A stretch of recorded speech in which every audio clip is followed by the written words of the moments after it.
Assuming that Winfred let them in.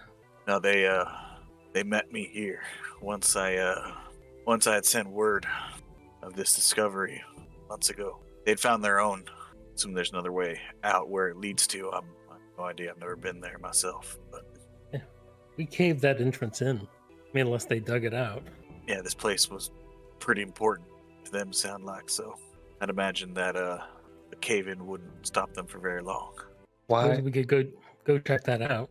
Why was it important to them? Oh, well, they're mining the gems. Apparently, there are not many sites you can find these gems. Apparently, Belden takes a look around, and before we leave, did we check this place? See if they had anything worth taking, anything they've left behind, or anything on their bodies? I believe you did. Yeah, you had found orders, I believe, in Orcish that were partially destroyed on the caster's body. Definitely seems that way. Yeah, I'm pretty good to go, and we're stuck down here regardless. Till they clear the passage. Marching order, please. Who's going to be after Hal? Bentwick? Yeah, usually me. And Winfred's in front of me. Yeah, this is the main circular chamber where I'd always meet them. Where you all rescued me, I believe. Yeah, it's try to kill me. You go to open the door, Hal. I need you to make a reflex saving throw for me, please. Ooh, dexterity, which you have advantage. Sorry, dexterity saving throw. You guys always. I don't know what that other save is. I have no idea. From up above, a bunch of sharp metal shrapnel trap door above that was hidden and hastily disguised to look like rock. That was downright unfriendly. You take Fenswick. You probably also have to make a dexterity saving throw as well. 9 points of piercing damage. That definitely makes it. So you take 4 points of piercing damage, Fenswick. You're gonna try to bust it in. Give me an athletics check, please. You hear a crack and creaking from the other side as it almost gives in. And you can see that the doors, these double doors, actually moved when Hal shouldered it. And you hear this cracking, creaking of wood. So you can tell that the stone doors themselves are not locked. The doors just actually might be physically barred. Give it one more roll, and then it's just going to be a matter of how long you're willing to spend. This time, with a little bit of anger now at having this door bounce you back. You take a few steps back, Hal, this time really just almost full sprint into it and lean your shoulder in. And you guys hear a shattering and splintering of wood as you see splinters and fragments of multiple wooden beams just shatter and the doors fly open. You guys enter the stone chamber. It's familiar, and there are multiple bedrolls and different various, but it's just like hides, and there's various half-eaten carcasses of some kinds of animals, rotting meat. Looks like a makeshift camp of some sorts. Give me a survival check. It's not too hard, actually. There's corners that haven't been used that are still dusty, and just the general refuse and dirt that the creatures that were using this as a shelter were not the cleanest. There's lots of footprints going in and out of the door you just came in. Give me a perception check with advantage. I mean, it doesn't smell like orc camps that you've been around. They tend to be a little more tidier. But you are familiar with this kind of arrangement. This would be a goblining. Doesn't look like there's any actual signs of an orc camp or where the orcs might be staying long term down here. It's just goblin that you can tell. Yeah, I vaguely remember being that door to the north. Although this time, perhaps we should check to see if they've trapped it. I can take a look. If we're just, is it a perception for traps or investigation? Would anybody else like to help me look, or I can just do it by myself? I can help you. Yeah, thank you. You're looking through, and you can see through the seams of this door. You notice two things. One, this door is also barred from the inside, not quite as elaborately as the other one. Is the inside our side or the other side? The other side. Sorry, from the other side, barred from the other side. And you do notice a thin wire that seems to be taut against the door itself. And you see a little bit of it going up till it goes out of view from out of sight of this. But you do notice the flicker of flame from Okay. the top. Yep. So I will mention all that to the group and take a step back and say I don't know anything about disabling traps, but Sure. It's the tripwire. Yeah, That's there's a the trip trap? wire. Yeah, that you'd. Oh, guess I'll back off 30 feet and use my mage hand and just grab the wire and yank it. So it's through it's on the other side. Oh, it's on the other side. Yeah. oh, So interesting. you could just barely see it, Belladin. And you couldn't make out Right. the whole thing. You could just see that it's taut and going up, leading up. Right. Right. So if the door opens, it would hit the cable, and then Uh-huh. whatever flame I saw above the door would come down. Yeah. So if we open this, it'll go off. Yeah, maybe. Seems like doesn't say that. I would offer to just misty step to the other side, but you know what? I don't want to be over there by myself. Sure, it's fine. Yeah, especially with that tone in your voice. What could go wrong? So what would you guys like to do? The funny thing is, in the text of the spell, there's nothing that says anything about sight. It says a point you choose within range. Yeah, give it a shot then. I did say that the seams were enough that you could see a little bit through. So I mean, if it can do how much weight? 10 pounds. Maybe that bar is less than 10 pounds, and you can also raise up the bar from that side. I take it we can't see the bar from this side. Oh, we can. That's how I was able to see it. See that it's barred. It's not as elaborate. Like I don't know if there's like a mechanism to unlock the bar, or if it's just like a simple wooden bar that you just pull up. But it's worth a try. Yeah, and I can see the bar. Paladin, the way that you saw, it wasn't like there was a bar across. You saw the top of what looked like, a piece of lumber wedged. Ah, okay. So I'll relay that. There's a piece of lumber wedged against the door. I will move. Try to unwedge it. Yeah, me too. Give me the athletics, because this is your mage hand. I would say give me an Arcana check. 24. Well, damn. Easily enough. You're able to manipulate your mage hand deftly enough that you apply just the right pressure at just the right spot. You push whatever this piece of lumber was, and you hear, and Belladin, you see within a split second that flicker of flame on the seam, and you hear as the doors rumble as a loud blast is felt from the other side of the door. Well, and you guys see smoke, and there's a brief flash of flame from the seams of the door. yeah. I also, if there's anyone further down that tunnel, they know we're coming now. Well done. The doors get blasted off their hinges as they're meant to open inward, but the blast pushes them outward. Nice. Well done, Fenwick. Yeah, I'm gonna say sneaking's probably off the table at this point. Are all of these beds just charred? Yeah, the ones, the four closest to the door are just completely blown and charred to bits, still smoking. You think that was a bomb or alchemist fire? What would make an explosion that big? I look over at Fenwick. Yeah, could be a lot of things. Magic. It's just goblins. The beds here that aren't on fire, do they look like they've been recently used? So as we approach the middle of the room, or like just come through, I am behind Winfred. Mm-hmm. So my staff, I just kind of like bouncing on the floor for a second off of the stone, so it makes a little bit of noise.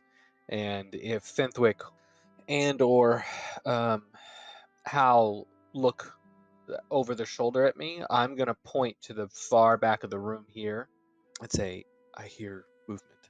And after Belladin says this, after you were looking at the beds, Fenwick, no, they seem to be just kind of frames at this point with like rotted wood and some covering, rubble and dirt over them.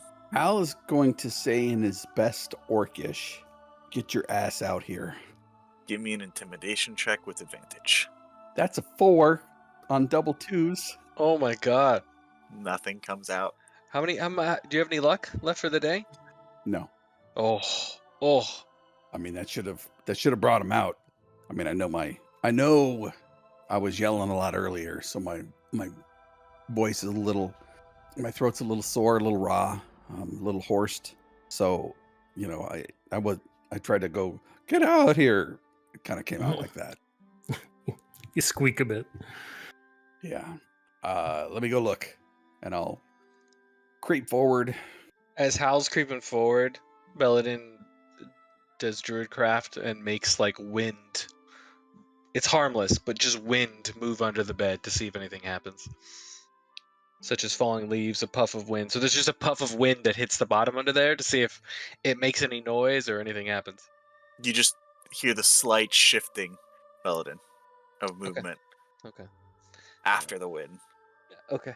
I'm gonna get over to the edge of the bed here and just like grab the edge and like throw it in the middle of the room. And as you throw this bed frame and like wooden cover on it and rubble, whoa, you hear as this goblin hiding place is thrown asunder, and you just hear, ah! And he tries to scurry off. I'll say in Orcish again, "Hey, is my Orcish not good enough? Do you not understand me? What are you doing?" Okay, I'm going to give everyone a chance to do something right now. After Hal said this, before I resolve that. So this goblin has jumped up from its hiding place and has started to scurry away from you guys. Hal yells out after it. What is anyone else doing? What the heck? I'll cast suggestion on him. Say you should stop and talk to us. So, wisdom save. He's a goblin. He's really wise. He's probably the wisest goblin. He wasn't with all those other dummies who got killed. You know, that probably makes him pretty wise, actually. And he was hiding. That's a 12. Fails. Suddenly see this goblin stop mid-stride. And in broken Orcish, he turns towards you, Hal. What do you want? My Orcish really bad from these guys that have been running around here just a long time ago. I haven't used it a lot, so I apologize if my plurals and everything else get kind of mixed up. My verbs before my nouns, whatever. Come over, have a seat. Let's have a conversation. Mm-hmm. You do Orcish good. Then why didn't you come out when I said come out? Oh, that's fine. Here, you want some jerky? It's food. You can eat it. Might be overcooked for you. Don't want to eat, just talk. Where are you running off to? Safety. You kill Lurks if you find him. Are you Lurks? Or you lurking under the bed? Me Lurks. You scary.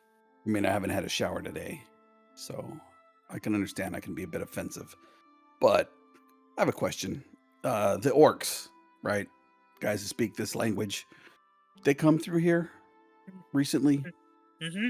Bosses come, check on progress of mining, tell us to lay traps for big ones like you. Where do you guys meet up with them? They come through the tunnels back home. Lurk's not here from here. Why don't you lead us to where you're from, or at least where they come from? Just kind of, we can get rid of those guys. You guys won't have to worry about it anymore. Telling you what to do, cutting your friends' heads off, taking your women. Bosses do that, but you kill us too. Well, if you like throw lava and shoot us with your arrows and blow up with your fire bombs, of course. But you people kill goblins for generations. What do you mean, you people? Bosses and bosses boss promise no more.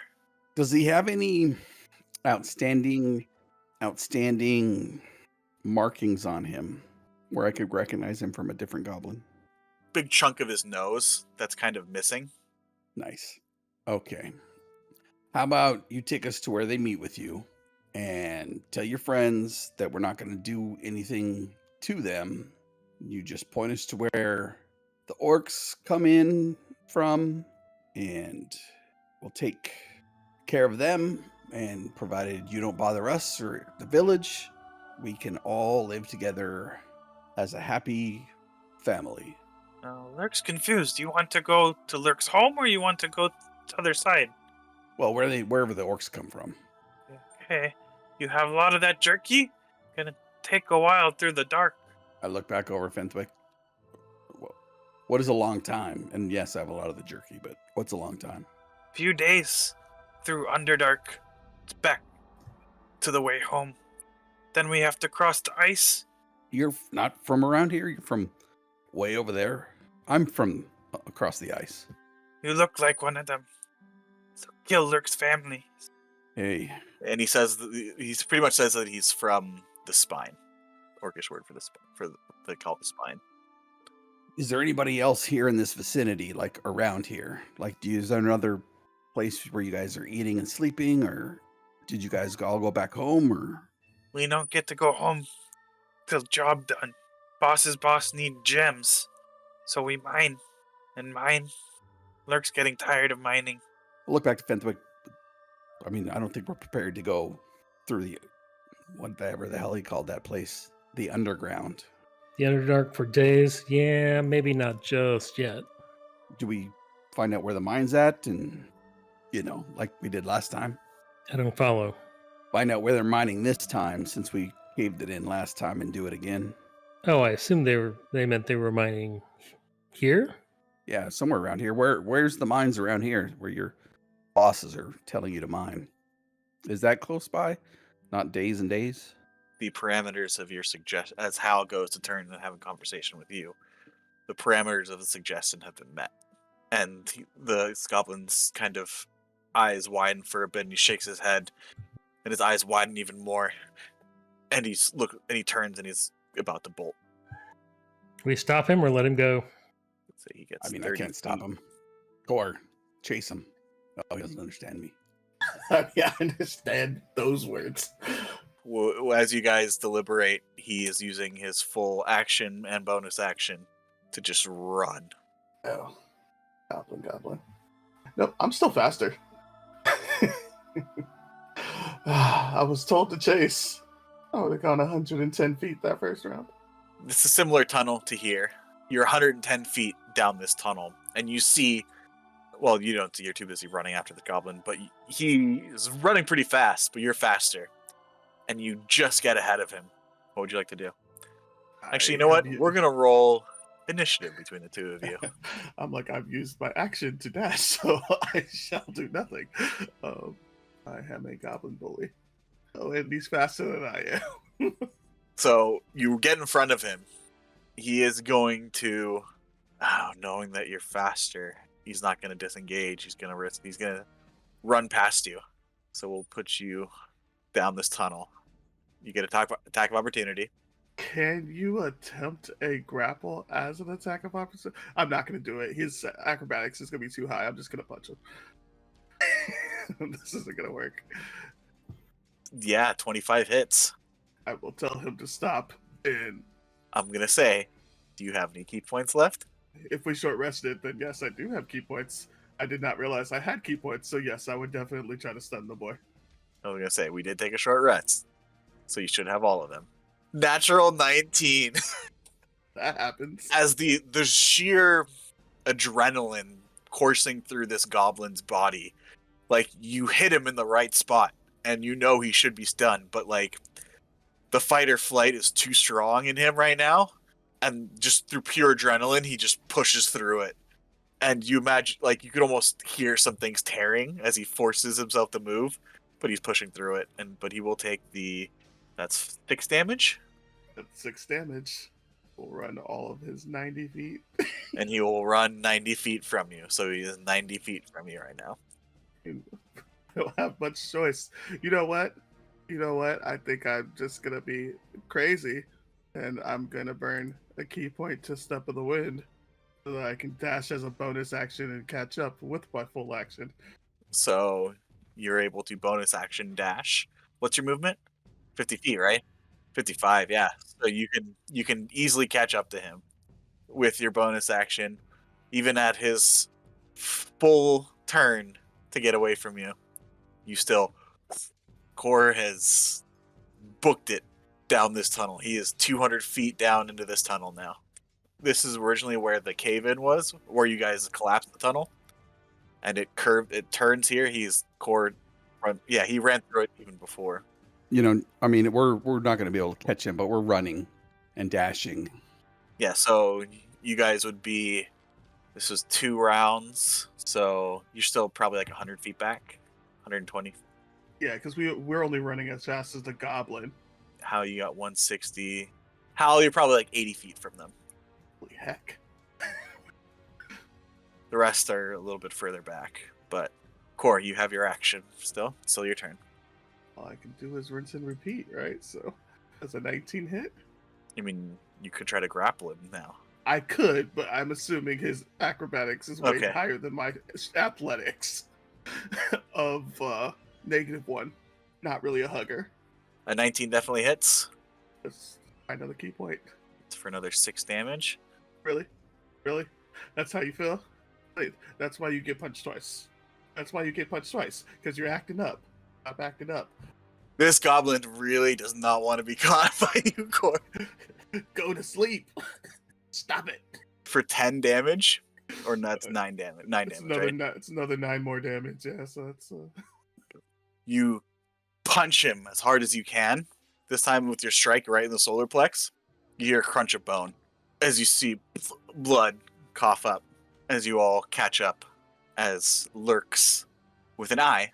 I guess that works, but that archway we ran through, we sealed that off last time we were here several months ago. Yeah, we blew it all up. Belladin, Fentwick with your guys' passives, even all 3 of you guys can see that there's evidence of the rubble being cleared.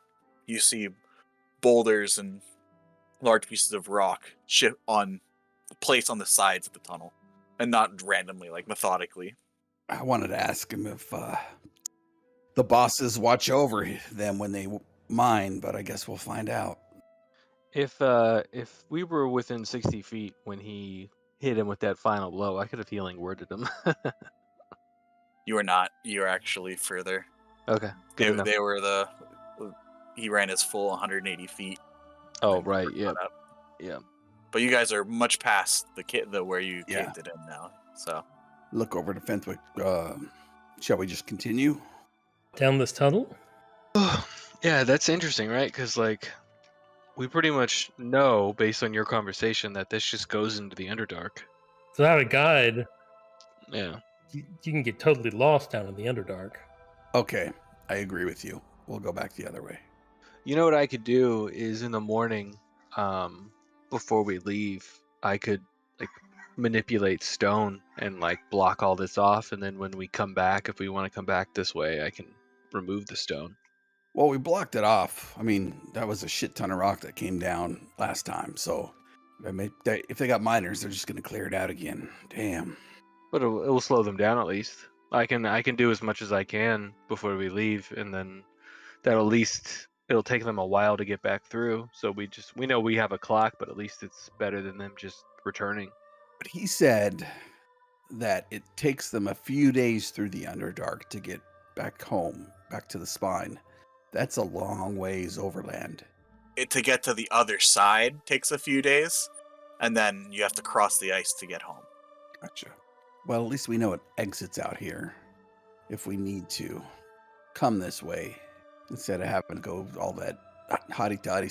No offense, Sir Fenthwick, but, present all the papers to the people and et cetera, so on and so forth at the Chillwind Pass.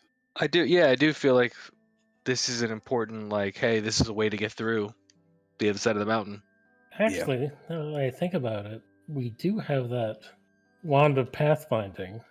I mean, you're from the north. Yeah, I can get us across the tundra. But I mean, in theory, it could possibly lead us through the Underdark to the other side. Yeah, you just have to be familiar with the location. So I guess it depends on which route is shorter. Yeah, okay. Well, Belladin, is there anything that's going to blow this door off its hinges? Like that I can do, or you just mean in general? No, I mean, like, you were able to, I don't know what you did, but the explosion happened on the other side of the door. Is this door the same way, or? Oh, yeah. Is the door on the northern end of that area with all of the cots, is that just the same design and shape as the doors that blew off on the south? Yep. Yeah, they look exactly the same. So I would imagine the same type of whatever they set up would just do the same thing to these doors. you mean, are they the same design, or can you see the same trap on them. No. I think we know that the trap's not there, or at least we're assuming the trap is not there. But I think what Hal is asking is like, hey, can we wedge these doors closed and be good? But from what you said, it seems like they're the same kind of doors, so they could just blow up this door the same way they did the other one. Yeah, these doors are no longer functional. They're like one's like crooked and tilted, one's almost falling over. There was the second set of doors to the north of that room, though, right? Yeah, those are open. Yeah. Are they the same kind as the doors to the south that got destroyed? Yeah, similar. So they can be destroyed just as easily. Yeah. All right, let's go back to the circular room and go look at that other set of doors across the way. Make sure it doesn't blow up too. You guys want to check out that door? Yes. May I look for a trap? Give me a perception check. Fenthwick, could you help me out? Thank you, sir. 21. 21. This door does not appear to be trapped. Doesn't appear that there's any traps, but I will still take 15 steps back. Is that a hole? Oh my god, that just looks like a hole. Yeah, I vaguely remember this hole. It appears that this section of the temple has deteriorated, and there's a just large pile of rubble on the far side, and then a deep chasm. As Fenswick says, I remember this hole. You have a recollection of throwing orc bodies down it. Go gather up the orcs in the temple and go gather up the bad guys. I put quotes and throw them in here. Or do we just go back to the cave in and see where they're at? I don't think there's anything else we need to see down here that I remember. Not inclined to drag orc bodies around unless you really feel the need. Nope. Well, I'm always inclined to drag them around, but usually the live ones. You ever hear the term an eye for an eye? I haven't read that book. Yeah, let's go back and see where they are. We'll go back to the cave in, wherever it is. And you find yourselves in the entrance of the temple complex. You guys gonna jump over the lava? Yep. Is this the right way? I'm going the right way. I'm sure Winford can tell us. Yeah, it's this way. And you can see now. I see some light from the other side. You hear, as you see now, pockets of space between the rubble, as the miners have been working diligently for the past hour. There's quite a bit of stone and rubble, so it'll probably take them another 30 minutes, you estimate, Fenthwick, to get at least a big enough clearing that you guys can get through. Hal will help from his side by moving big rocks. I wild shape into a giant badger again and dig. Sorry, I didn't think about this earlier, guys. I literally did it like 24 hours a day, 24 hours before, and then forgot about it. Oh, that's strange. I should be more surprised that he can do that, but I feel like I've seen that before. Wait till he turns into a flying devil rat, whatever the hell that thing was, Fenthwick. That shit will scare you. How am I gonna explain all this? What do you need to explain? Had a cave in, fought some goblins and some orcs. I guess. At least no one was hurt. Hit you pretty hard, so my apologies. I deserve that. Ugrok promised they weren't after the villagers. They just wanted what's in these tunnels here. Promised that once they came down and broke through Chilwyn Pass, that would be treated fairly and everyone would get. I'll give Belladin a side glance. Belladin's a badger. Oh, A giant badger. I'll tap him on the butt, and then I'll look to Fenthwick and be like, "Yeah, maybe we can head back up, grab some lunch. You could tell us all about them coming down Chilwyn Pass and all that good stuff. I mean, considering we saved your life again." Of course. Of course. I said, like I said earlier, I'm willing to take full responsibility for my actions. Shut up. I'm just glad no one You're got just hurt. gonna tell us what you know while we have a nice drink at the young lady's house, so my friend Core over here can have more conversations with. Man, you mind if I check in on my family first? Oh, we'll be more than happy to go check in on your family, won't we, Fenthwick? All right, let's go see how they're doing. with Hal and a giant honey badger burrowing through. What would have been 30 minutes takes 2 or 3, especially with the burrow speed of the badger. The stones were heavy, right? But it wasn't like a full hall, like tunnel of cave in, right? It was one section. It's just the problem is like it took a lot of them to leverage and get the boulders moving and stuff.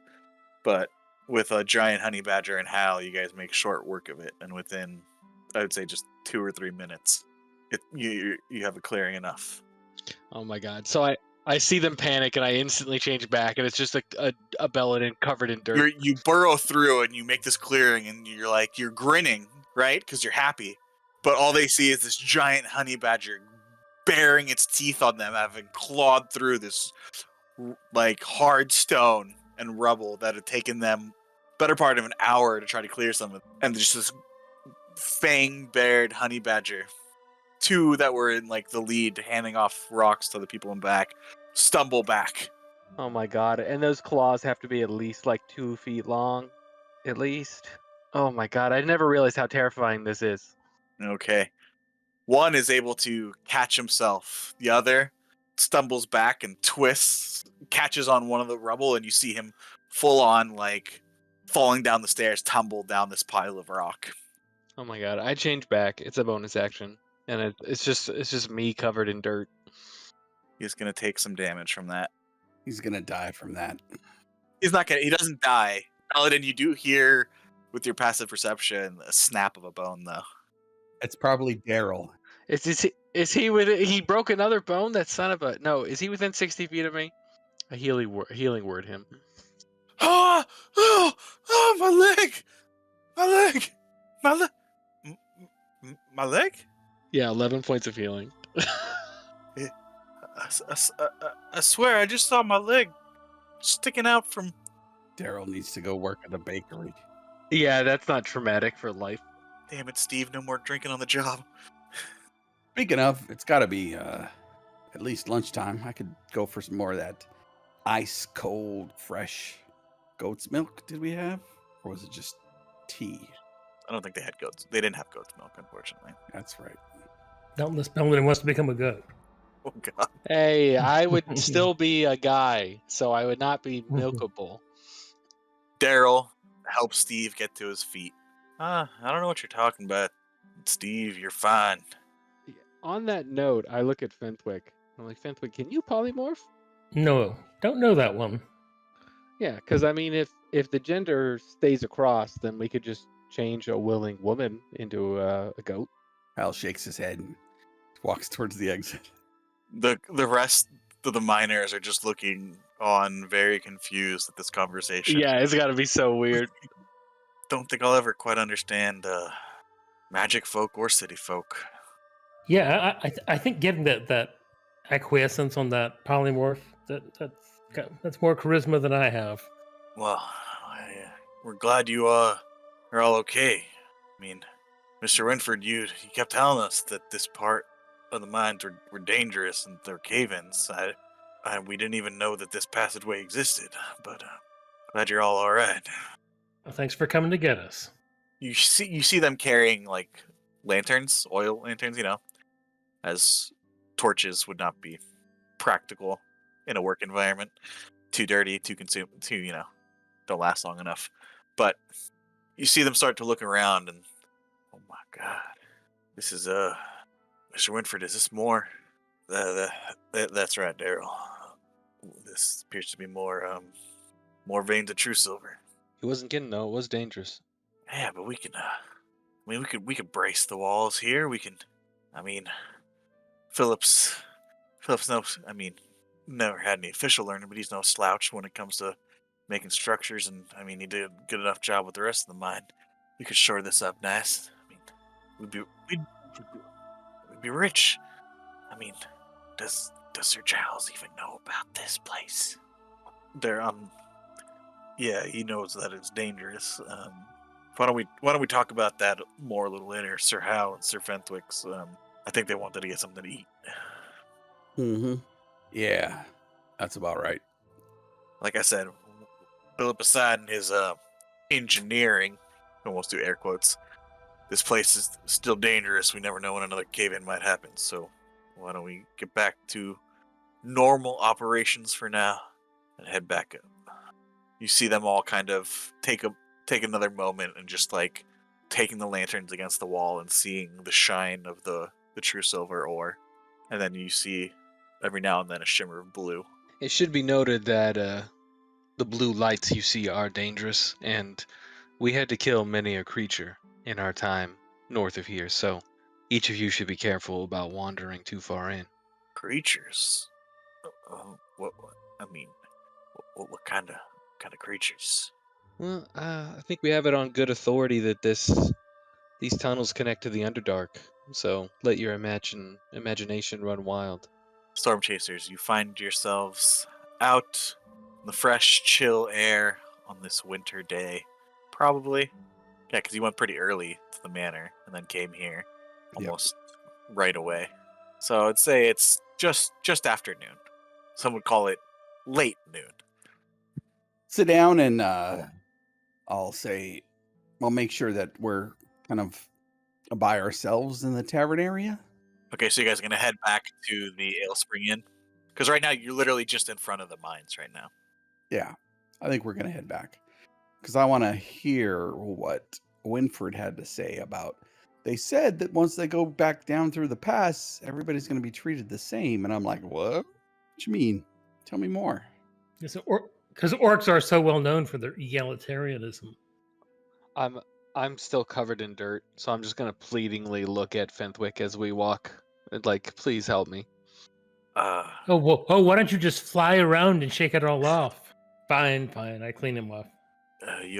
Y'all are staying with Roland, I assume, down there at the Ale Spring, right? Yep. I really need to check on the missus and Stefan. So Go on. We're right here with you. And then we'll be able to tell you what you missed over the last 4 months. and you see him head back to his home. Are we with him? It's up to you guys if you want to go. Trail behind him a little bit. Okay, and you see him. And before they get there, I want to whisper something to Halvar before we got there. Yeah, sure. Are we really gonna not tell him before he gets home? That's kind of It's gotta be pretty bad, regardless. yeah. Don't But be surprised. it'd be more traumatic. Like, this is Jordan talking. This is not even Belladin. It's gonna be more traumatic for his wife if he walks in and he's like, "Where's my kid?" Because that's gonna bring back everything for her too. So Maybe we should intercept him and sit him down for a second. So yeah, you guys are heading towards his house. Yeah, before he gets there, I think I'll stop him. Yeah, yes, Terfantwick. Okay, got some bad news for you. Surprised you don't remember this. We didn't want to tell you in the mine because it was a dangerous situation and you had a lot on your mind. Anyway, there's no gentle way to say this, so I'm just going to rip the bandage off. Stefan is dead. He died at the festival months ago. That's a horrible joke. It's not. This is not a joke. I'm being deadly serious here. Oh, what do you mean my boy's dead? He cut himself, and the blood got on one of those stones, and it transformed him, and he kind of went on a rampage. And I'm afraid that we had to, put him down, so to speak. Oh, no. You see him fall to his knees, and you see him hold his head. Oh, the festival. You all saved me. Oh God, I remember. They put something inside me. This is the first time he's rolled a 10 on this wisdom saving throw I've been rolling since you took out that stone. No. I told him not to touch it. I told him not to go near it. Damn boy, why didn't you just listen? I wouldn't say it was all your fault. He did try to warn him. Someone had no business being there in the first place. I was just so angry about how I've been treated my whole life. You see him kind of just not say anything and just kind of close his eyes and tilt his head back and look up, almost like looking up towards the sky. And a minute goes by, and 2. And finally he opens them again. Right. I don't think there's any need to check on the missus right now. I'm sure she's fine. As fine as she has been or can be. Why don't we You've been in a haze or a daze or both here over the last several months. Maybe, go tell her something about when you guys first moved out of here, or, something about when you guys were on your first date so she knows you're kind of back. strange, I remember now. It was hazy at first, just bits and pieces and clouded, but I don't know if it was the shock or I remember clearly now everything from the past few months. I was still me, but it's like my was directed by I don't know, like it's like I wanted to serve those commands, but I was still me. If that makes any sense. Yeah, I've seen Fenwick do some weird stuff, and with his magic and the Morg shamans, they can do some of those things too, and they probably know how to do that. I don't know, orcish blood magic or something. At least you need to let us know what they said they were gonna come do, because when I was young, those crystal blades captured me and my family. Was murdered in front of me, and they made me work out in the fields or do the manual labor or whatever it was, but they're not your friends like these folks around here are your friends. You should let us know what's going on, and at least the Duke can reinforce what he needs to reinforce wherever they might be coming or going, because these guys aren't going to go away unless we make them go away. Sorry to hear about your father, Sir Hal. Those crystal blades they're bloodthirsty for sure. I was surprised when Ugrok said that our clan had joined with them, but I couldn't imagine the silver tusks being beaten so easily. But that's what Ugrok was saying. That the crystal blades, well, they've subjugated all the other clans. Their leaders, the war chief. Anyway, I don't know about y'all, but I could definitely use a drink. Strong one. Let's go. As a cold rain starts to fall, as gray rain clouds have taken over the sky and blocked out the sun, the chill rain starts to fall. Not heavy, just a light drizzle, but cold and a bit. You make your way back to the Spring Inn, where Roland is there to greet you. I heard about some sort of cave-in at the mines. Are you all okay? Yeah, with the heroes of Nestle Rock saved me once again. So between Sir Belladin and Sir Hal here and the boys, they were able to dig us out right quick. So, but I've warned everyone to stay away from the area still. It's pretty dangerous. Right. Well, looks like y'all could use something hot and a cold drink to wash it down. And he goes and starts preparing a meal and drinks for you all. As you guys get a table, there's no one else in the inn at the moment. It's just you guys. I want to tell Winford, all right, tell me all about it. What's going to happen with Chillwind Pass? What are these blades going to do? What is Tusk going to do? When is it going to happen? Like, you need to let us know. And he pauses as Roland brings out the meals and drinks. And you see Roland start, to ask about, what happened with the mine, and Winford, if you just give us a moment, Roland, there's some sensitive matters that Sir Hal would like to talk to me with. If they're willing later, I might be able to fill you in. But for now, if you just give us a moment. Roland looks a little bit put out at this at first, but after a moment gives in. Like I was saying, when I first told Ugrok what I'd found, at first I was hoping maybe just that I'd be able to steal some of that ore and gems and take my family up north and live with the Silver Tusks. Finally get out of this town, but for this village, Ugrok was mighty interested in my discovery. That's when he told me that the crystal blades had thrown down the war challenge to each clan, and one by one the clans fell and marched under the banner of Kurz, their war chief. You know the name of Kurz very well. Ugrok said that a new age was coming, that the Crystal Blades had real power now.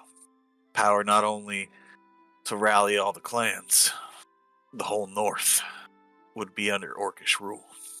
And after that, after they'd marched onto the spine and subjugated Dark Elves, the Goliaths, hell, Ugrok even said those damn giants, that they would then turn south, break down the walls of Chillwind Pass, and allow the peoples of the North to finally partake in the bounties of the southern lands. He promised that there, under the rule of the Crystal Blade, there would be no more of this talk of foul blood. You get the drift. I couldn't imagine even if the Crystal Blades were as strong as Ugrok says to be able to defeat all the other clans. I couldn't see how they were going to be able to take on the whole North.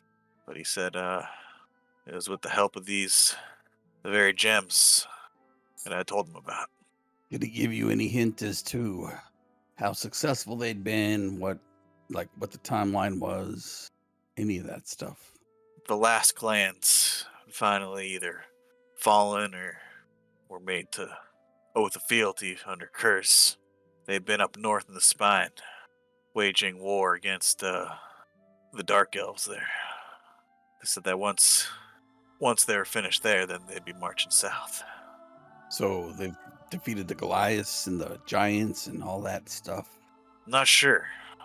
The first Ugrok said that they would take the whole north first, and then make it sound like they were going to defeat the elves, and then come south, and then spread out.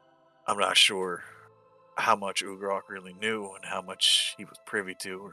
But How long does it take to get from the spine to the White Dagger Mountains, Chillwind Pass? can you guys see that? Yep. I would say you guys do have the map. Let's say how you pull out the map that y'all had gotten. Y'all, even now I'm talking like that. Jeez. Mm-hmm. Mm-hmm. The elf from Vakel, the cartographer, had given you all. The spine is at the top there, and the base of the White Dagger Mountains. So you figure it's pretty much the entire length of Ilari to get from the base of the White Daggers to just the southern tip of the spine. So it's maybe a week under, and that's as like the crow flies, right? Yeah. Having to go through the middle mountain range, around the middle mountain range, or even through Right. it, along with the rough conditions of crossing the tundra itself and all its dangers. Hal, you probably know how long. It probably, if all goes well, maybe 2 weeks. If there's challenges, an army, well, yeah. In the spring and summer, there's this far north. There's not much change. But I know they could probably pass through some of the passes through the Phrygian Mountains instead of having to go around. So, just curious. Like if I need to tell Fentwick to say, yeah, call the Duke, we need more men. And then marching an army would take longer, right, than just a single company. So you would guess probably 3 weeks right now, under the best conditions, to get an army from the tip of the spine to Chillwind Pass. So, Winford, when did he say that they finally did what they needed to do with the clans up north? After Ugrok died, the other orcs that I was dealing with weren't quite as forthcoming with information. They hadn't yet marched north against the Drow when Ugrok was still alive. Last I heard, they were still up there fighting. I'm not sure. I haven't heard anything of them being victorious or not. Well, I had no inclination to ask for any information they did not willingly divulge under the certain state that I was in. All right, I understand. Is the party with me having this conversation with the guy? Yeah, you guys are all around the table having this conversation. So I'll look over to Fentwick and say, I'm quietly translating for Core.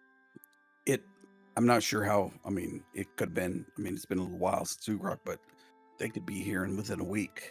We should probably tell the Duke hey, we need more men up there. I'm not sure if we need to go back to Duneshire and then head up through Chilwyn Pass and at the same time.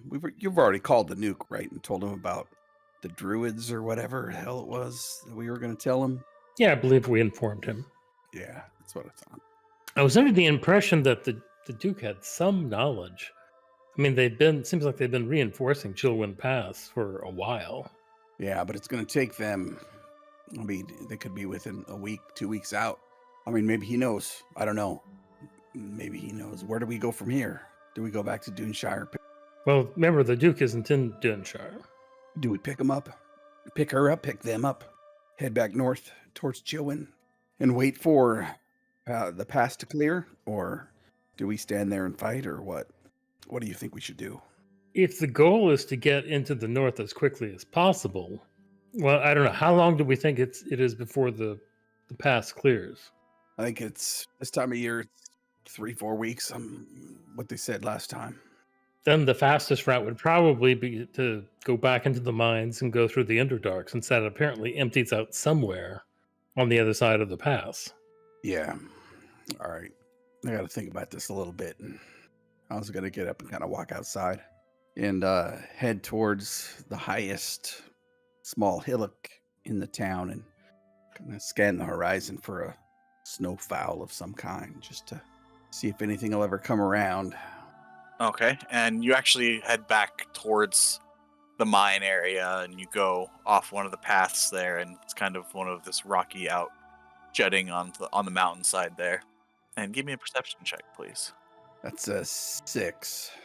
Yeah, it's still the rain's a little heavier now, and the rain clouds have covered the sky, and it's just kind of you don't get a good look past the clouds and the haze and the rain out north. Yeah, I'll come back in when I realize it's raining too hard and regroup with the party and look towards Belladin and say, "Yeah, you told me it was going to rain. I totally forgot." Yeah, it's all right. While Hal was gone, Belladin, not used to the way governments protect themselves and fortifying passes and everything, just leans over to Fenthwick as Hal leaves and says, "Wouldn't it be a good idea to tell the Duke that, isn't this a pretty big, defensive problem? The fact that they can just come through this mine underneath the mountain, and, if the Duke puts all of his soldiers at the pass and they just ignore the pass and come through this mine, that's bad, right?" Well, yeah, but don't know how easy it would be to move an entire army through the Underdark. Right. Not impossible, but Maybe a force big enough to attack Chilwyn Pass from the other side? yeah, we should probably inform him. Well, for that matter, you can get from the Underdark into Sugad. I mean, if they really want to go that route, they can just pop up in the middle of Sugad. Wow, I didn't know that. Whoa. And I imagine that's when Hal returns. What do you mean you don't remember that? You were with us. I know, I just wasn't connecting the dots. Hal's still not returned yet. Yeah, I don't know. I feel like other people need to know this information. I know it's all hush-hush because of who's involved and what's going on and what's down in that mine, but I don't know. This seems bigger. I know we were always going to go north for Hal, but in the meantime, there seemed like these other things you guys wanted to do. You talked about the tower.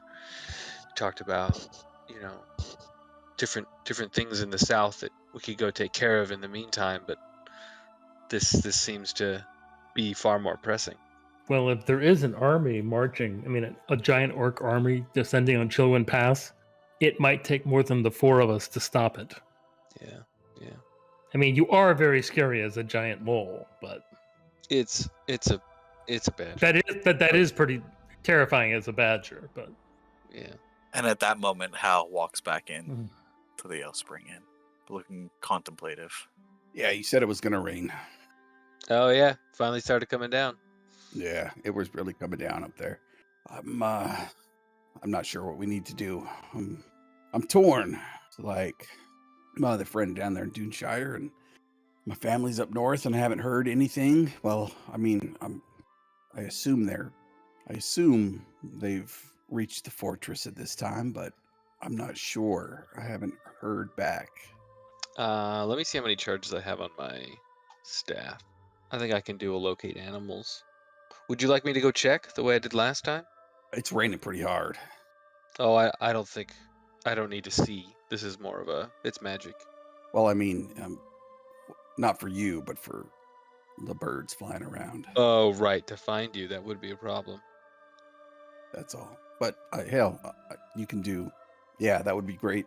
I mean, maybe he's like sitting around the corner and just wait for the rain to stop. I don't know. It'd be really surprising if they got through Trelleborg and they're on their way here by now. It would be really surprising to me.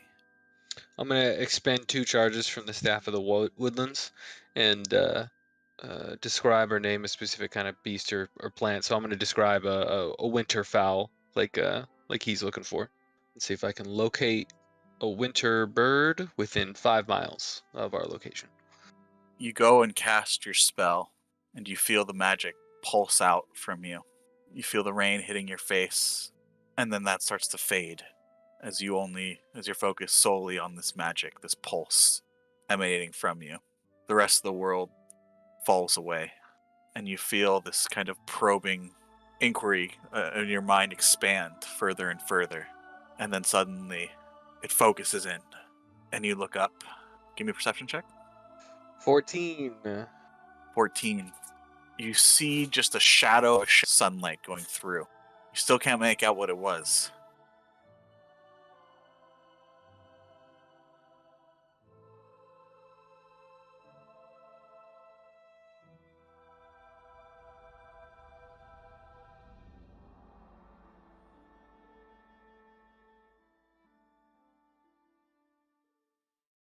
Belladin, you reached out with your magic and your staff and tried to detect a creature matching Hal's description. And as your magic goes out in waves, farther and farther and farther, until you think you're not going to find anything, you feel a slight tug and ping. Just at the spell's range, you detect the presence of a large Arctic rock. Belladin stands there. He's got his staff in one hand. It's held out to his right. His left hand is equally kind of out, away from his body. The way he uses his magic, he's like spreading himself outward. And then I'll just pretend I didn't see that.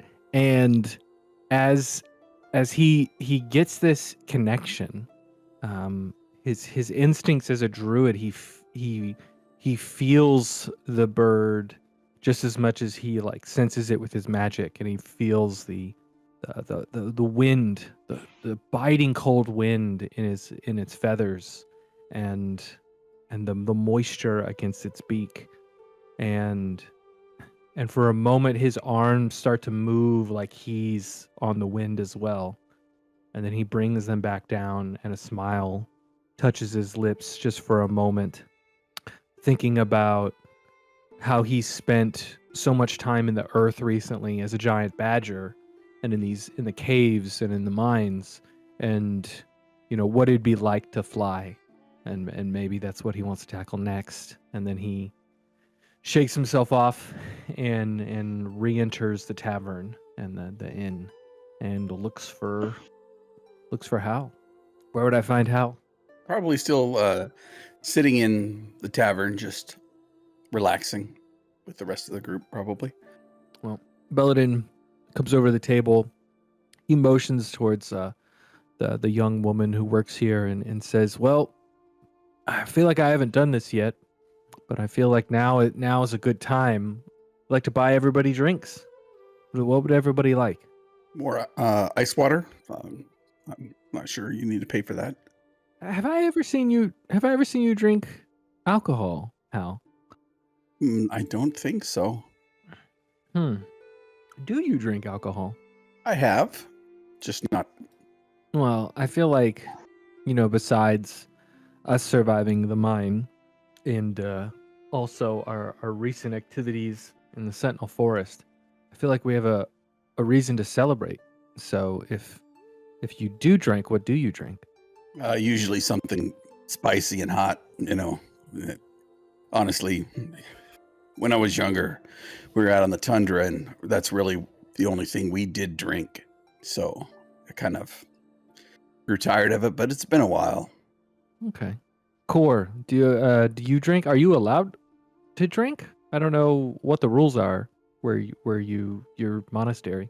I mean, I'm old enough to drink. Is that's what you ask? Would you like a drink? No, no, thank you. Okay. But Okay. celebrates. We Yes, we have a reason to. Fenthwick, can I buy you a drink? You can. Let's see what passes for top shelf in this establishment.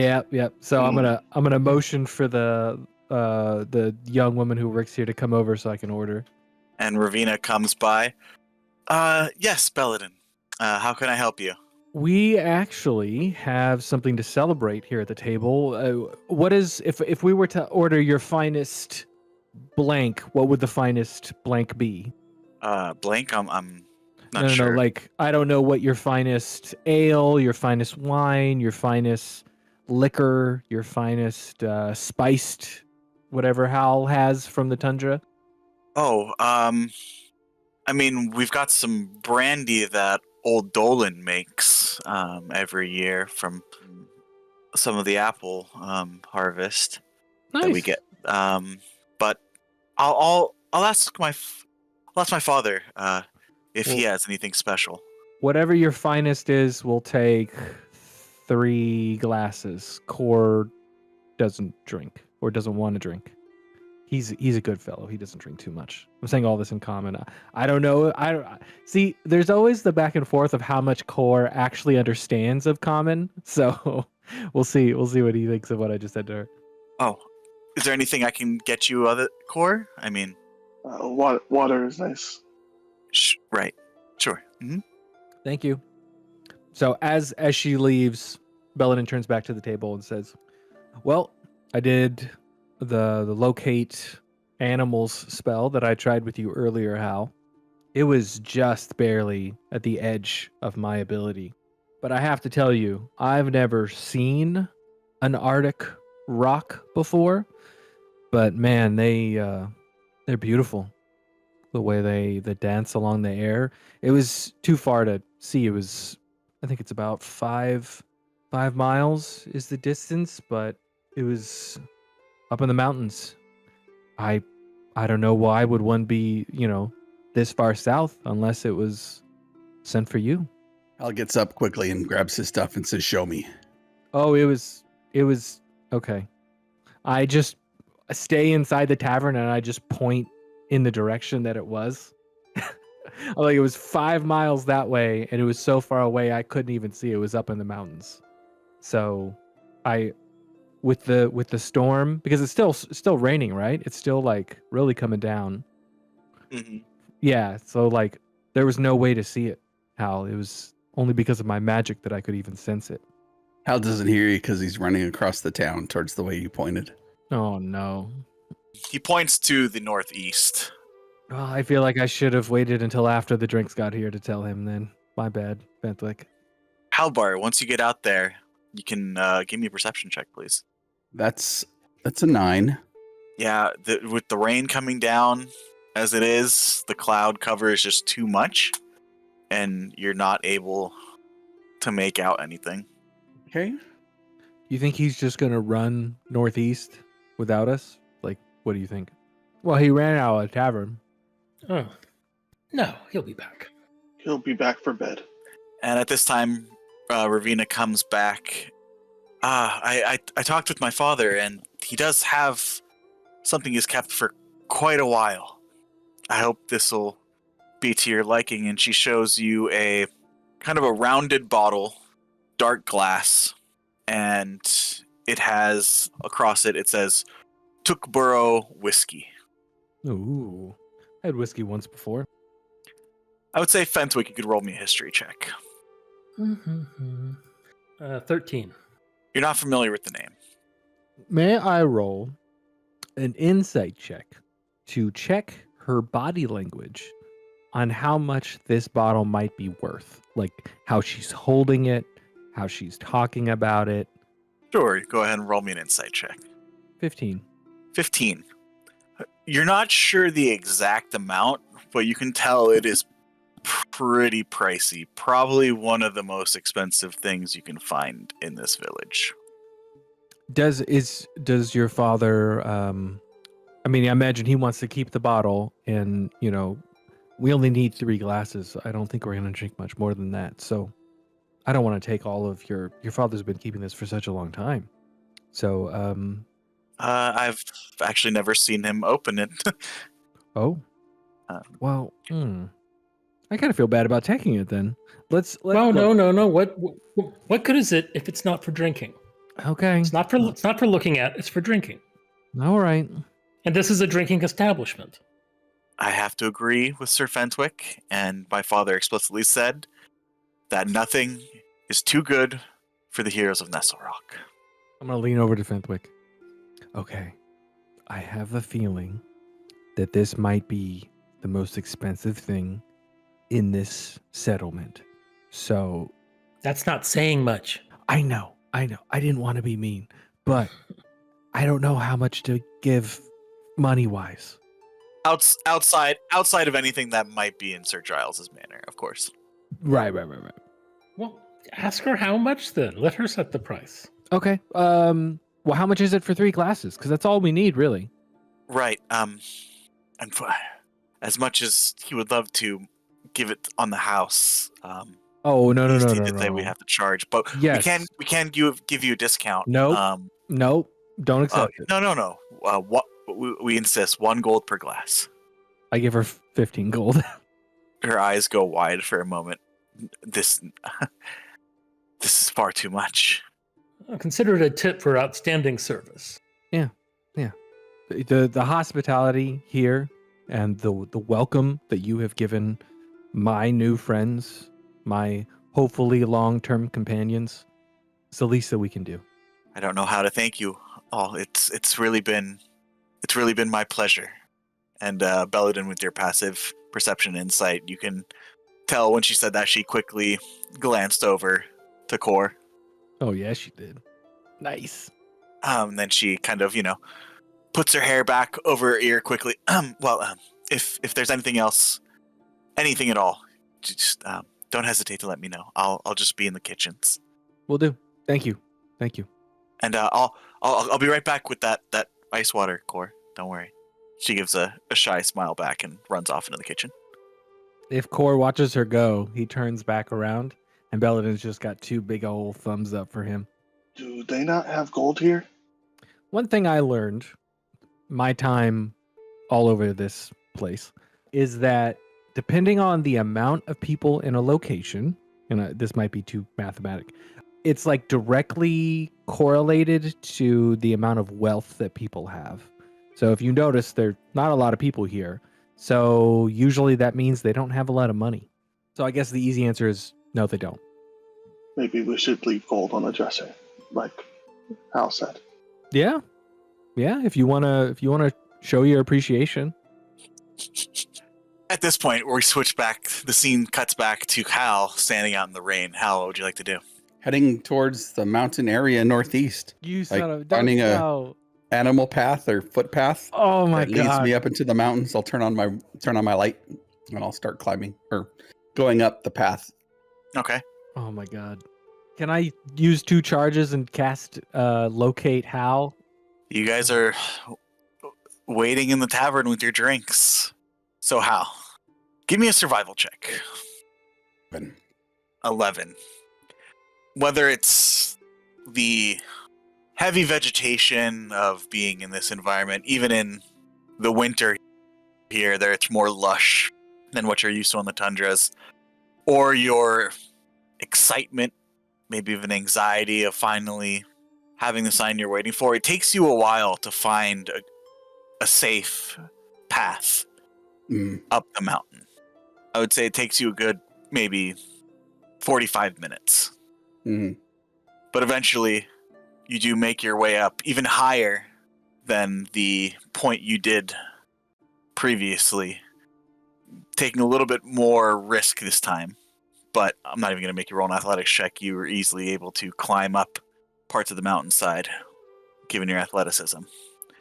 And you make your way up higher and higher. It's still pouring down around you, but you are higher up. Does this path stop at any point, or does it keep going further into the mountains? You have a few game trails, maybe, Mm-hmm. that zigzag, but you weren't so much as following a path as a path of least resistance up the mountain. You could definitely try to go higher if you'd like, further and further up in the mountain. I'd like to get to a point where it's almost a outcropping on this mountain, not the summit, obviously, but something where I can like look further to the north, if that's possible, or to the northeast, or at least get above an area. Give me another survival check. All right, that's a 22.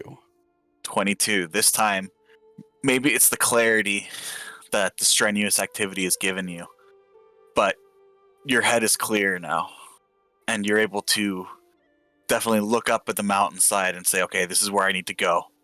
And you make your way, and eventually you do kind of make your way to a large, like you said, outcropping sticking out from the side of the mountain, pretty high up.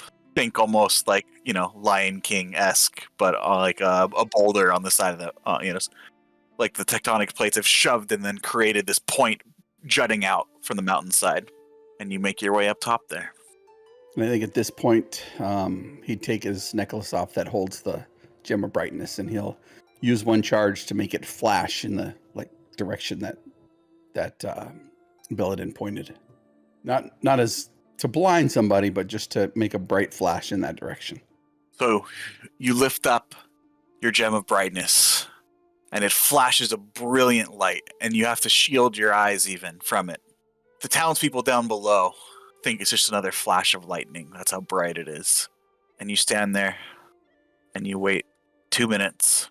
Make a perception check for me, please. That's a 10. Damn dice.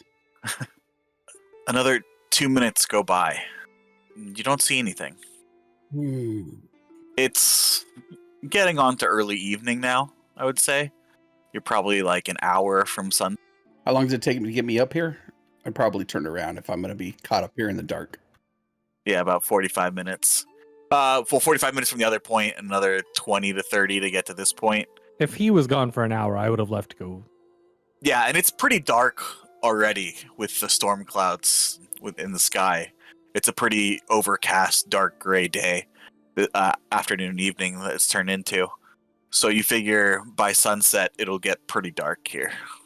There would be no sky. There would be no light from the stars or the moon tonight. Yeah, I would turn back and head back down so I don't get stuck up here in the cold darkness, and I use my background feature and make my way back down to the town. It takes you less time, especially because you're going down the mountain, not up, and you know the path already that you took up here. So I'd say it takes you just about 45 minutes total to get back down. Belladin, Fenthwick, and Core, you guys are sitting at your table. Ravina comes back with a smile, sets the glass of ice water down in front of Core. Doesn't say anything and just kind of smiles for a moment and then runs back into the kitchen. And you guys are there with your... How many glasses did you get? 3? Yes. I got one for me, one for Pinthwick, and one for Hal. So you've got about three glasses of about 2 fingers worth each of this whiskey sitting in front of you. The bottle, you weren't sure. The bottle was pretty dark brown glass. It's a very light amber color. I guess the only real question now, Fenthwick and my friend Core, is do we drink our glasses before we go get him, or do we wait and do it after he comes back? Oh, we can probably wait for him. I'm sure he'll be back. He takes off sometimes. You get used to it. Yeah, it's been like 5-10 minutes. He's probably just trying to verify what I saw, right? So, And you guys sit there. Another 10 minutes go by. she is interested in you. Bellin's got the glass and he's like holding it up to the light to like get a look at the liquid, and he just says that's offhand decor. And eventually, when you guys came here before with Winford, and as he was explaining, the Ale Spring Inn was pretty empty. Now you have a few more of the villagers coming in, some of the miners ordering drinks, some getting meals. It's not crowded, but there's definitely more people now. You can see Ravina heading in and out of the kitchen, getting orders, adding firewood to the fire in the corner, making sure it's nice and bright and warm in here for the customers that are coming in out of the rain. This is an interesting point. I mean, it's overcast right now. It's raining. I understand the sun comes up and it goes down, and those are easy ways to tell time, right? The sunrise, sunset. But how do you tell time the rest of the day, especially when it's overcast like this? I'm looking at Fenthwick, I don't know. Never really came up before. right? Because Who cares? Who cares what time it is? well, I only ask Nighttime. because It's nighttime. yes, that's how I usually operate. But Hal's been gone, and I was trying to think to myself, how long has Hal been gone? But I don't even know, like, minutes, hours, like, how do I judge? It looks the same in here. The lighting's the same. But Yeah, I judge. He's been gone a while. He's been gone a long time. You know, it's not very precise. I'm still trying to figure out this time. But that's a good point. So just estimations. And I can judge it by my mood too. It's like I'm annoyed at how long he's been gone. I'm okay with how long he's been gone. Where the hell is he? Yes.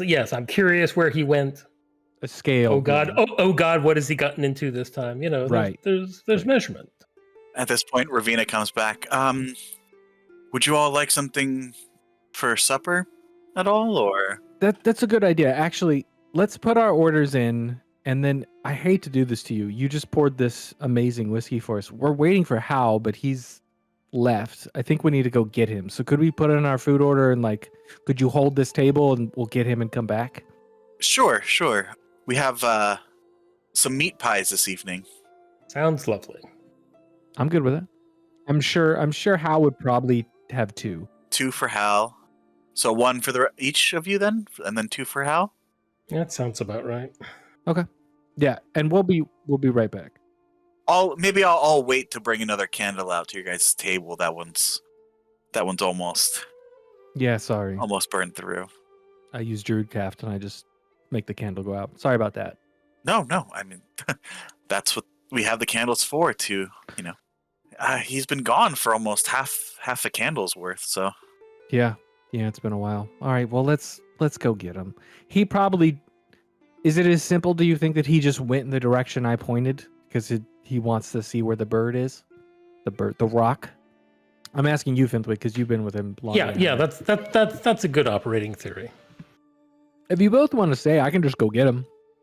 I know he's fast, but I sensed that rock earlier, and it really made me want to fly. So I could just change into a bird and go get him. That's fine. Whatever floats your boat. Then you guys can just relax. Appreciate it. Thank you.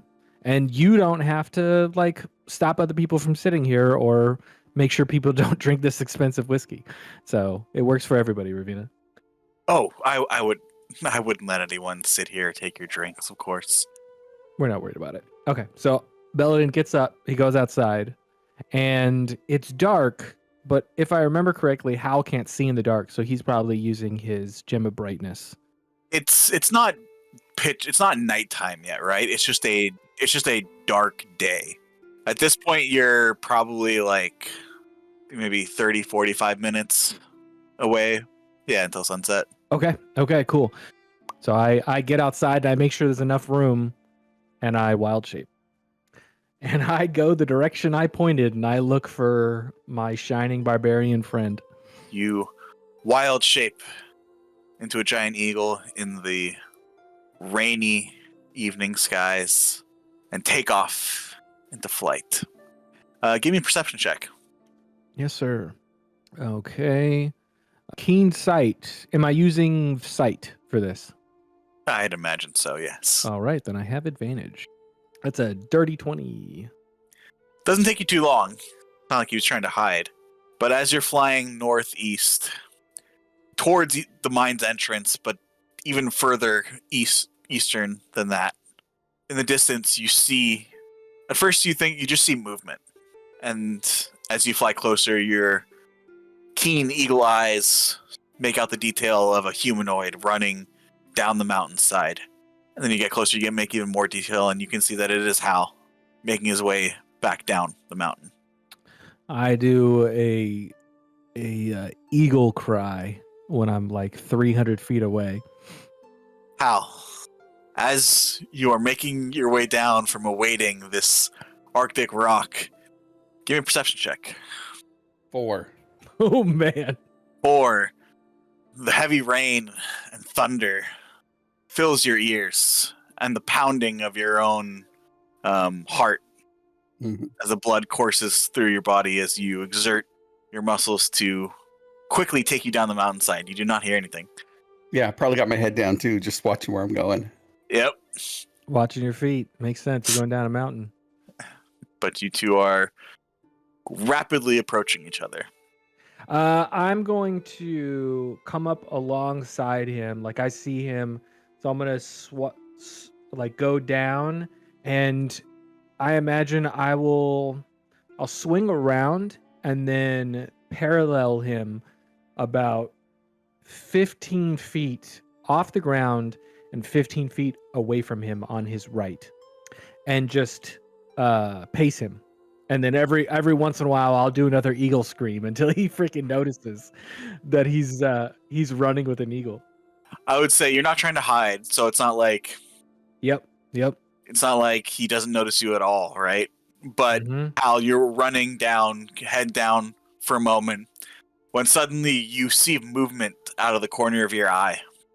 I would probably stop and crouch and like whip my shield onto my arm and grab my hammer. You come to a sudden screeching halt, and in that, using that momentum, your shield swings off your shoulder. Same thing with your hammer, and in a blink of an eye, you are ready for battle. As you turn and you see a giant eagle. Belladin, if you could describe what your eagle form looks like, please. That's interesting. It's not going to be like a bald eagle. It would be like I'd probably be all brown with like different shades of brown in the feathers. I think I'd have like a black beak. So I'd be a very almost silhouetted shape in the sky because of the dark clouds. It might actually be a little harder to see me, but it's like brown with black. I mean, you're 15 feet away from each other at this point, so I'm large sized. So at this point, I'm just gonna like flap my wings and then land once I see that he stops, and just like turn my head in a very bird-like way and turn my head to the side and just look at him with one eye. yeah. Hal, and for a moment, as you stop and turn and feel the adrenaline pump as you think you're gonna be attacked, you see feathers and wings, and your heart stops for a moment before your brain registers the color, the shades of brown, and you see this giant eagle now perched on a rock 15 feet away from you. And it should be noted, like giant badger, same coloring. Like all of the animals the Belladin changes into have the same shades of brown. I don't know if Hal would put that together, but Didn't you change into this eagle when we were going up the cliff? did I?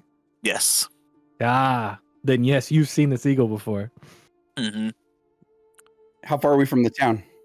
I would say you're still about maybe 15 minutes now from the entrance of the mine, and another 15 minutes there to back to the Ale Spring Inn.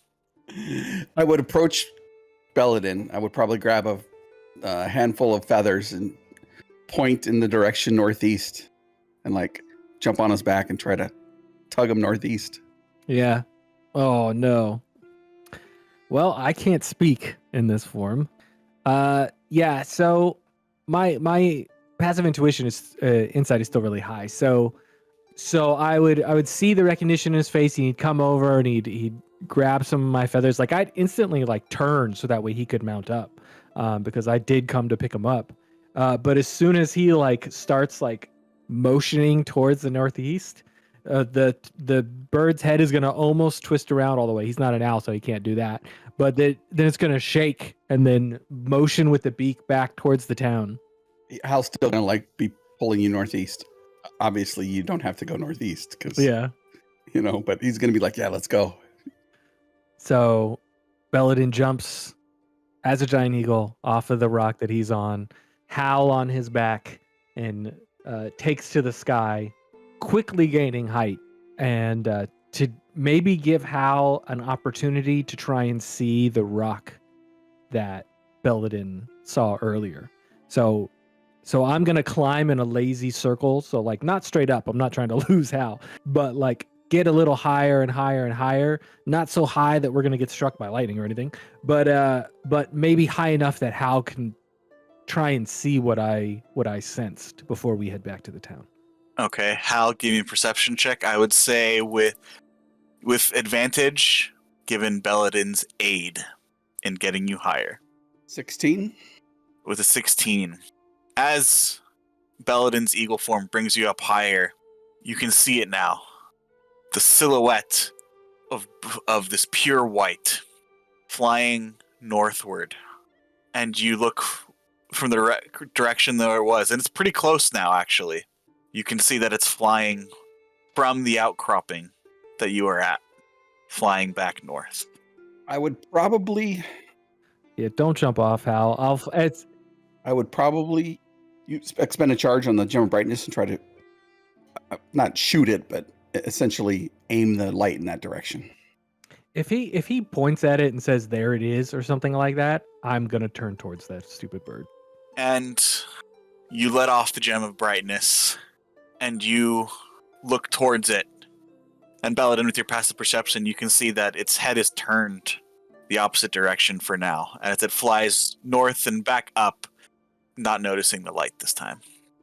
Okay, I'm gonna try and use giant eagle body language to tell Hal to hold on, and I am going to move and dash and try and catch up with the bird. Because at this point, Hal is giving every indication that this bird may have like a message on it or something like that.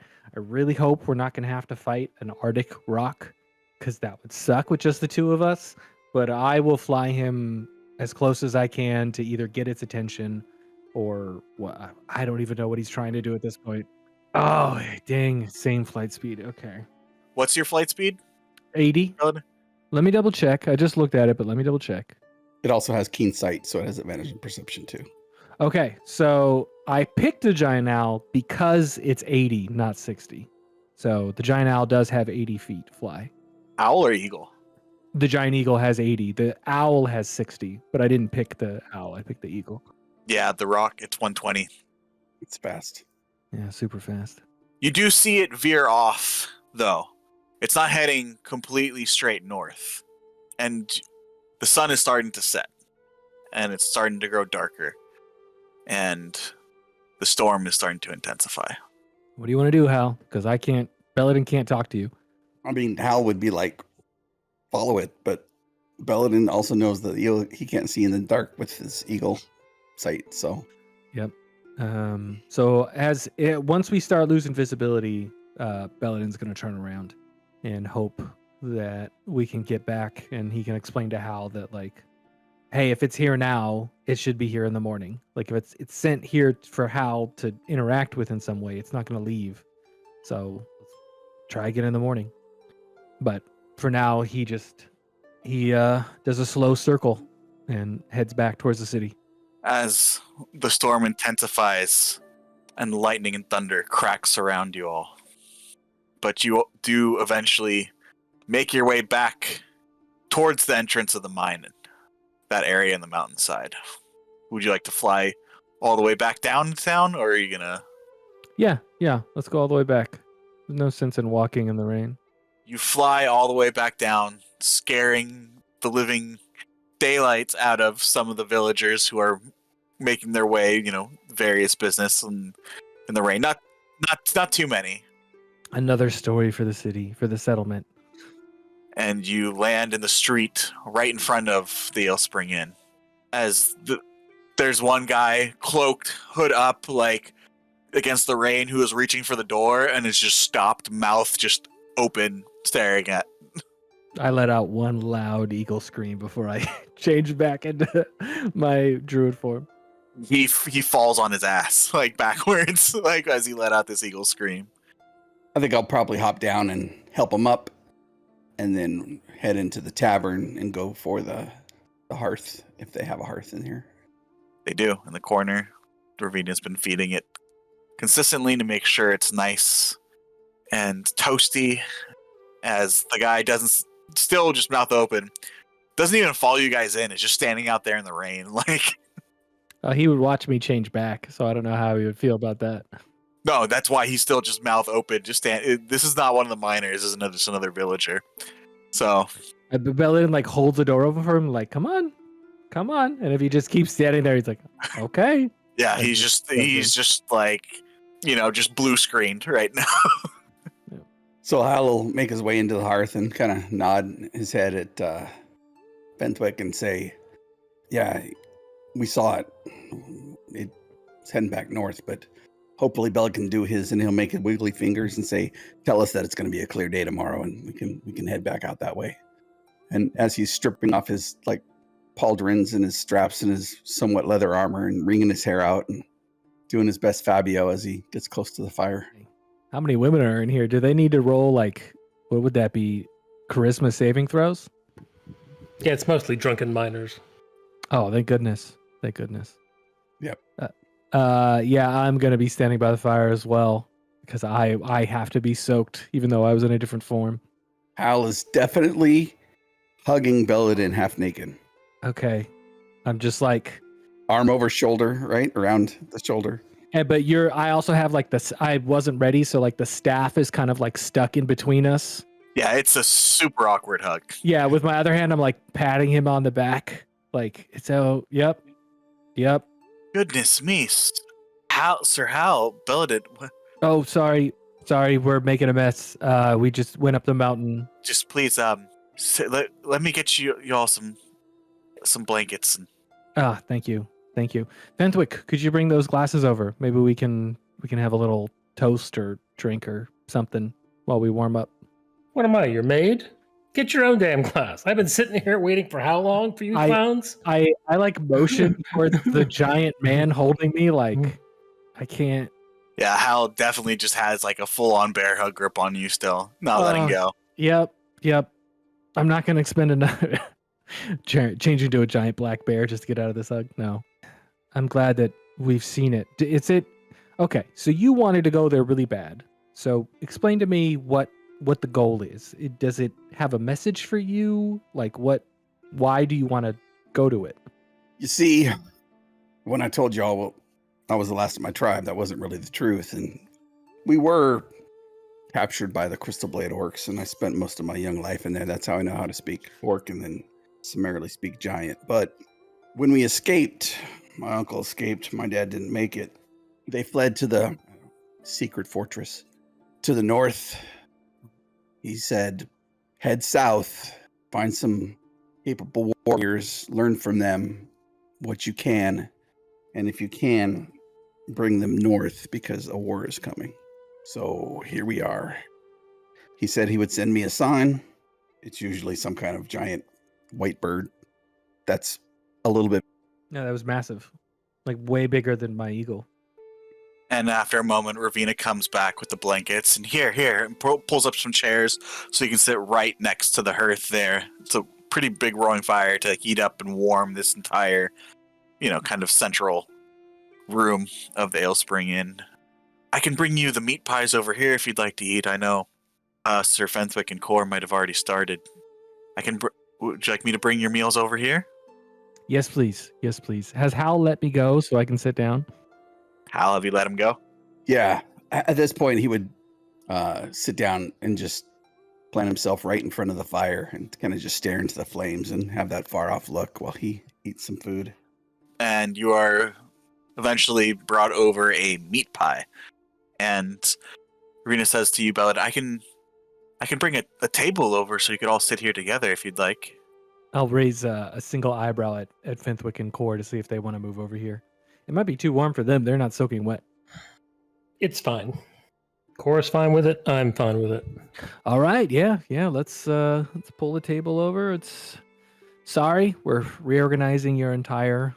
No, I wouldn't want any of y'all to catch anything. You're soaked to the bone. Oh, we're all right. We're all right. Wouldn't be the first time. Could I get you some more water, Core? I'll take that. Maybe later.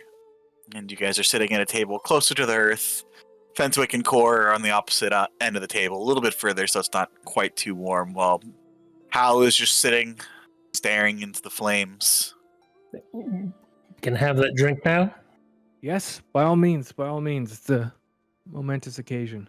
It's definitely strong.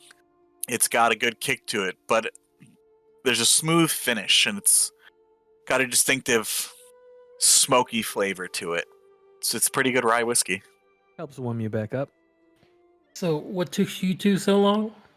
Bellin just motions towards Hal since he was the one who was out there longer. Hal is just sitting there, his elbows on his knees, holding his food, just staring into the fire, like contemplating life. Oh, he's having a moment. So, from what I can tell, he went off in the direction that I pointed to try and get a view of the bird I saw, the giant rock. And he was coming back down, probably because it was getting dark.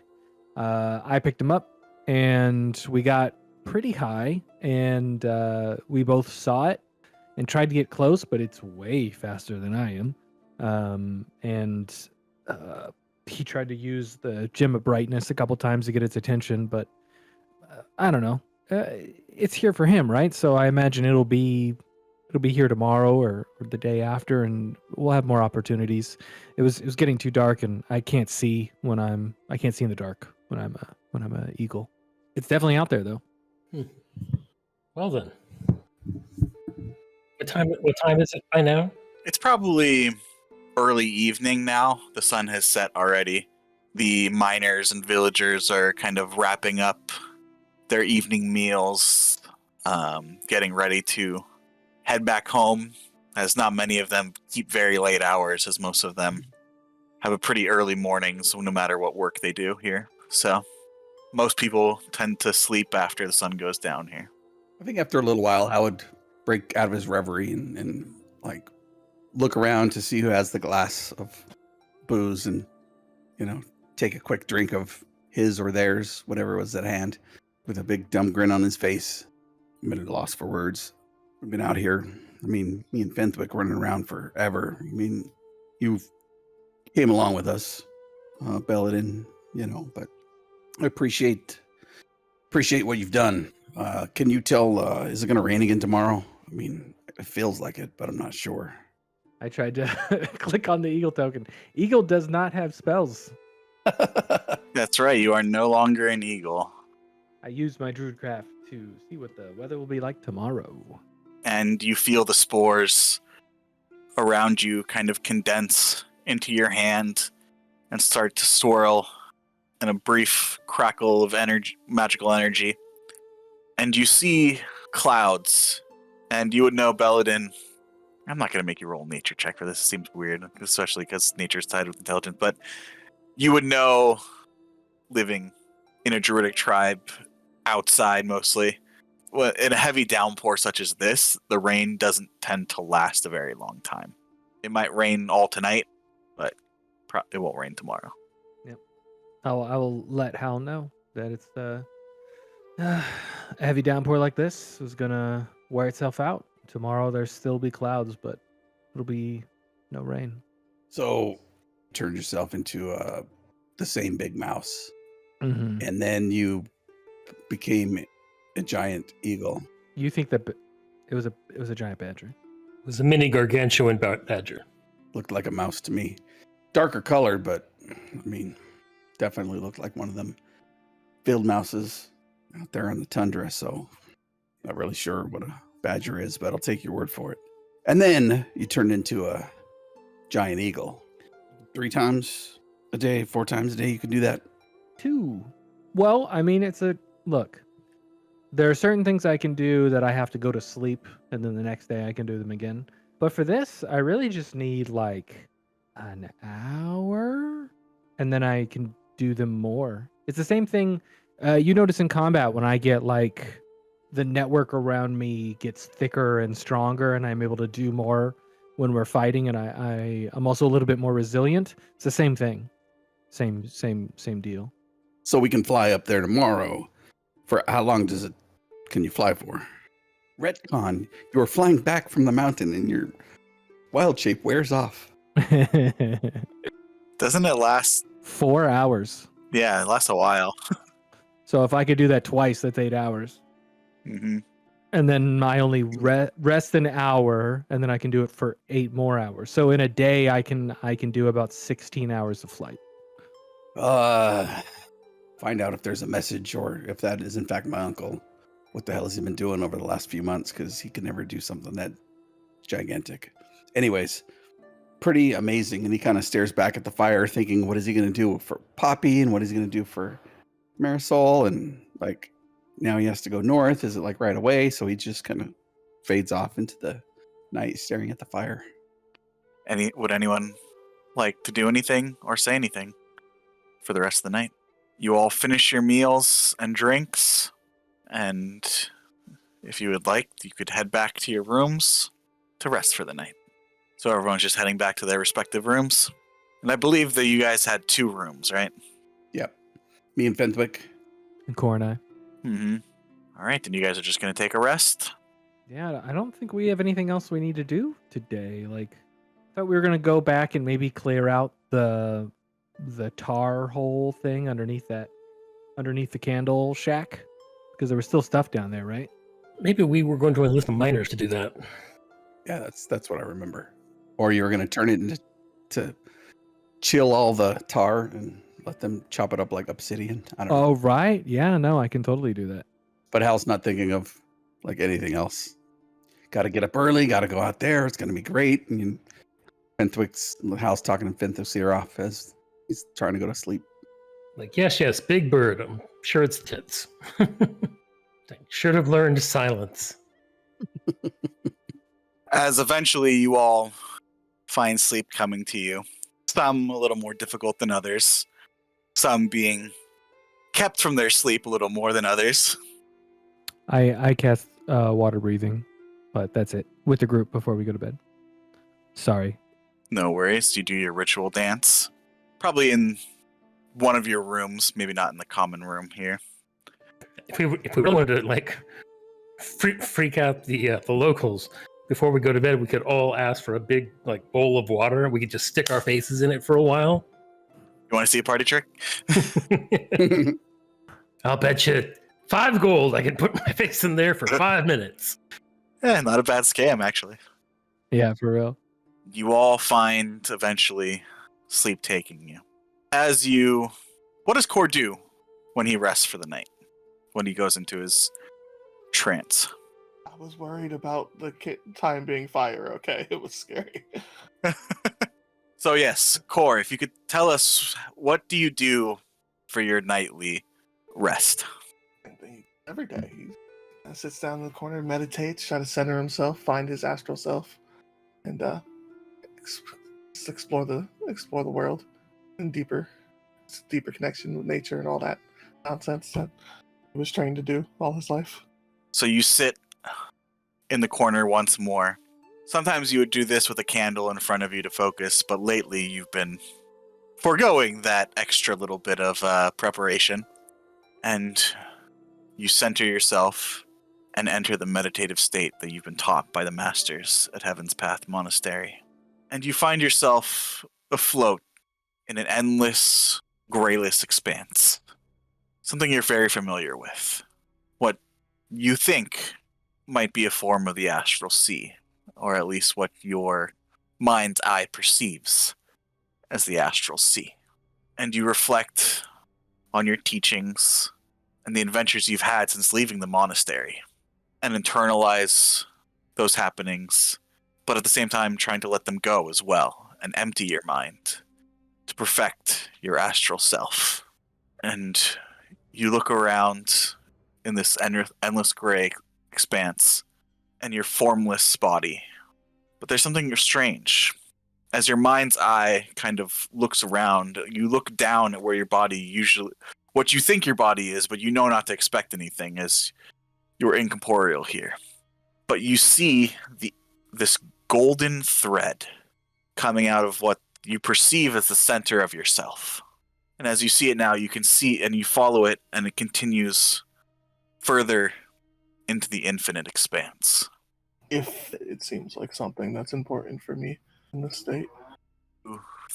On following the thread, and you suddenly feel the sense of being thrust forward as your consciousness finds itself in the inside of a building, a simple wooden cabin, hearth in the center of the room, a small pot bubbling something over it, simple bed, table, and 2 chairs, and tending to this hearth fire and pot, you see a young elven woman looking a bit worried, and she looks over towards the table and the chairs, and you see a young elven male sitting on one of the chairs, pipe in hand, staring out into the wilds beyond absent-mindedly. You see him mouthing the end of the pipe before he realizes that it's gone out. Here, let me get that for you, dear. It's the dreams again, isn't it? It's every night now. He's calling. Can't we do something about it? Can't you ignore it? I wish I could. The blood calls. And he looks out towards the window again. And you see this woman stare worriedly back at this young elven male and put a hand to her stomach with a concerned look on her face. And you see this golden thread pass through both this elven woman and this elven male and go out the cabin. Did Core recognize anything with the man and the woman, or is this just... Give me a perception check. 24. You've never met this man before, but it's strange. He seems familiar. Trying to remember where you might have seen him, and you look into his eyes, and then it hits you. You've seen those same eyes plenty of times. Every time you've looked in a mirror. All right. I've now am floating back in the astral emptiness, so there's no thread to follow backwards. I can only move forward. It depends what you like to do. You can see the thread continuing through these figures and out. They're just okay. He's dreaming the same way. I have now been dreaming about random elves that seem to be connected. I think I have to keep going. Give me a wisdom saving throw, please. 22. 22. You start following the thread, and as you continue further, you feel it starting, rather than you follow it, you feel it trying to tug at you and bring you faster and closer, but you're able to resist and control it. And you see another scene, this time of a complex, many huts, islands in the middle of a lake, walking around, making their way, tending. You see some elves standing in circles, chanting, obviously in some sort of ritual. One tends a garden, and you see with the wave of their hand, sprouts appear from the ground. And you follow this thread, and you see a young elven boy seated on a wooden bench across from an older elven. Still look young looking, but it's hard to tell elves' age once they reach maturity. Will I be able to learn like you, Father? I think you will, lad. I think you will. Remember this, boy. You've got the blood of kings in you. And with that, the vision fades, and you feel the golden thread start to dissipate for a moment. You find yourself once again adrift in the endless expanse of what your mind's eye thinks is the astral sea. Excellent. And you continue on with your night's rest. Fentwick, as you find sleep taking you, you find yourself having normal dreams of home, of gnomes dancing in the firelight, large stones seeming to dance in the background behind them. And then the scene shifts, and you find yourself in a sea of lush grass. Grasslands surround you. I guess I'll stroll towards the nearest hill. You stroll towards the hill, and as you make your way up, you feel the wind at your back suddenly gust stronger, and you hear a screech, a roar behind you. You turn towards it, and for a moment you shield your eyes as you stare almost directly into the sun behind you. And as you cover your eyes, you see suddenly a shadow move in front of the sun. And as it comes closer, you are almost blinded once more as shimmering bronze scales shimmer in the sunlight. Large wings buffeting the wind towards you. As you see a large, scaled winged creature flying at great speed towards you. Before you even have time to prepare or react, the figure passes over you. Its bronze scales almost blinding you with their reflective light. Give me a perception check. 6. You're not able to notice much as you almost cower and try to hide from this monstrous figure. It seems to be bearing down almost straight towards you. You think this is it. This is the end. And with a whoosh and buffeting winds, it passes over you and continues on towards its destination. You stand and look, and you see now a singular mountain rises up from the plains in the distance, and you see many winged creatures flying around it, from it, and towards it. In that moment of confusion, you see the figure barreling towards this mountain. And in a moment of your consciousness, you see this creature land on a stone platform on the mountainside. You see a carved, arched entrance heading inside. While this beast is similar to the one you recently fought, it's different. It has no forearms or forelegs. It's just the 2 legs and the wings. And you see it on it a saddle. And coming down from it, you see another scaled figure, this time a humanoid, armored, jump off.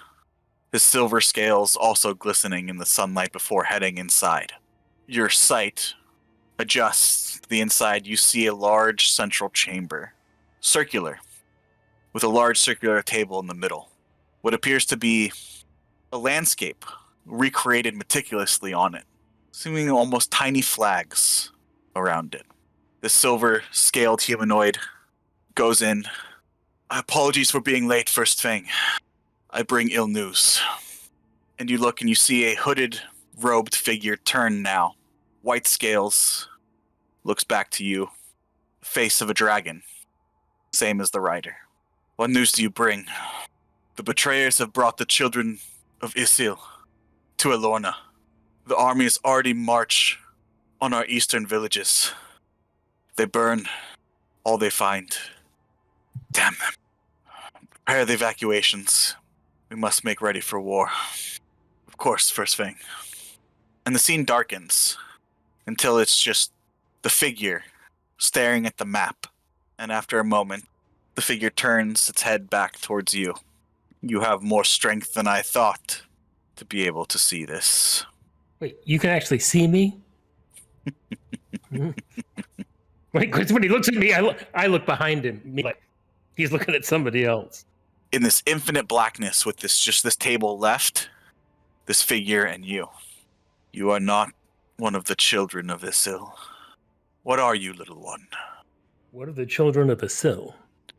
Make a history check for me, Fenwick. 27.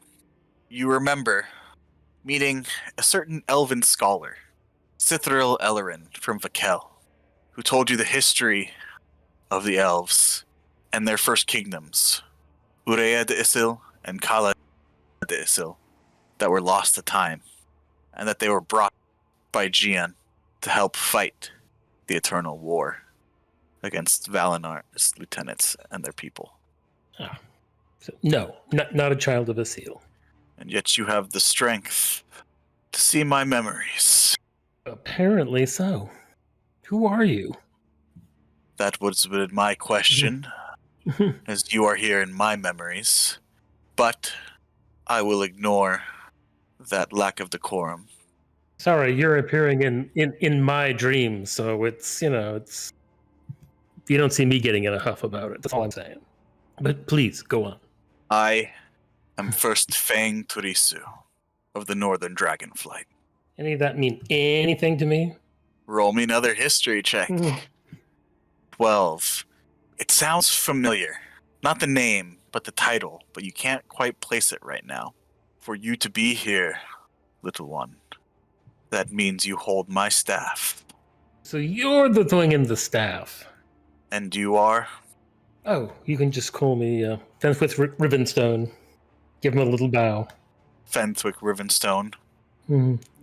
current wielder of the staff of the First Fang. Let us see. No. Let us test your worthiness. And the scene shifts. And suddenly, you find yourself in a sandy arena. Large stone statues around you. And large flickering braziers on the corners barely illuminate the arena floor. As you see yourself standing now across from this dragonoid figure. Oh, my goodness. As I said, let us see your worthiness. And let's roll some initiative. You got a 20. He rolled a 17. Fentwick, you get to go first. You have all your spell slots, so you can go ahead and take a long rest now. You do not have your staff. Okay. Guess I will cast slow at him. So wisdom saving throw. Wisdom saving throw. He is going to use a legendary resistance Bastard! to resist the effects of slow. Okay, well in that case, what the heck? I will just move backwards. All right, what is he going to do? You see him start to mutter an incantation. Counterspell. He is going to counter your counter spell. Counter my counterspell. Yeah, okay. So you see him mutter this incantation for a moment, and then you see him suddenly in front of you for a moment. And then, at the same time, in just a blink of an eye, you feel your body just ravaged with pain as electricity. Yeah, as suddenly you also take 5th level Is this magic missile? magic missile and lightning bolt. Well, if I've got my reaction back, then I will just shield away the magic missile. Unfortunately, you cannot. You feel the effects of these spells after they've already hit you in a blink of an eye. Okay. You see him finish this incantation, and in that moment, there's this weird feeling of after he finishes it, you suddenly feel your body just racked with pain, and you see him shimmering in this shield of fire around him. That is his turn. We are now in round number 4. Okay. What the heck? I will. Wait a second. How much damage did I take? Let's see, that's 21 plus 34, 55. Oh, that ain't good. Do I still have all my inventory? You do, except for the staff. Except for the staff. Okay. I guess since that really hurt, I will cast False Life on myself at 5th level. So I regain. Well, I get 25 temporary hit points. He is going to try to counterspell this. Then I will try to counterspell his counterspell. What level do you cast your counterspell at? I've decided mine already. I'll cast it at 4th level. Okay, I need you to roll for me. Roll, what? It's just make a spell attack roll because it's just a d20 plus your spell modifier. So just make a spell check, I guess, from your 11. You go to counter his counterspell, and his magic is stronger, and it overtakes yours, and you see these kind of normally counterspell, it's almost invisible, but as these meet, you see these sparks of energy fly as the both weaves try to undo each other, and you see his now swirling and engulfing yours, and it just completely swallows it and rushes towards you, and you feel the magic of false life fizzle out from your hands. Well, in that case, I suppose I will bonus action drink a potion of healing then. All right, so you regain 8 hit points. You'll have to do better than that, Fentwick Rivenstone, if you hope to keep control of my staff. And he's going to cast Lightning Bolt again. So I need you to make a dexterity saving throw for me, please. But this is against magic, so I actually get that twice. Of course, I rolled. It saves. You saved, so you take half. So you take half of 42 points of lightning damage. Hang on a second. Let me look at something. Okay, then as my reaction, I will use Fade Away and become invisible. Where do you think you can run to, Fentwick Rivenstone? Your trial is here. Well, let's see. I will move, and I'm going to try False Life again. He's going to use a counterspell at... What? He has to be able to see me. Oh, that's right. So it would be... You'll turn invisible after the action. Yep. I mean, visible after the action. So Yeah. So you cast the spell, gain 21 temporary hit points, and become visible. Interesting tricks you have, Fentwick Rivenstone. Yeah, I believe that. Let me think. I suppose, what the heck? Bonus action. I will drink my other healing potion. 9 points of healing.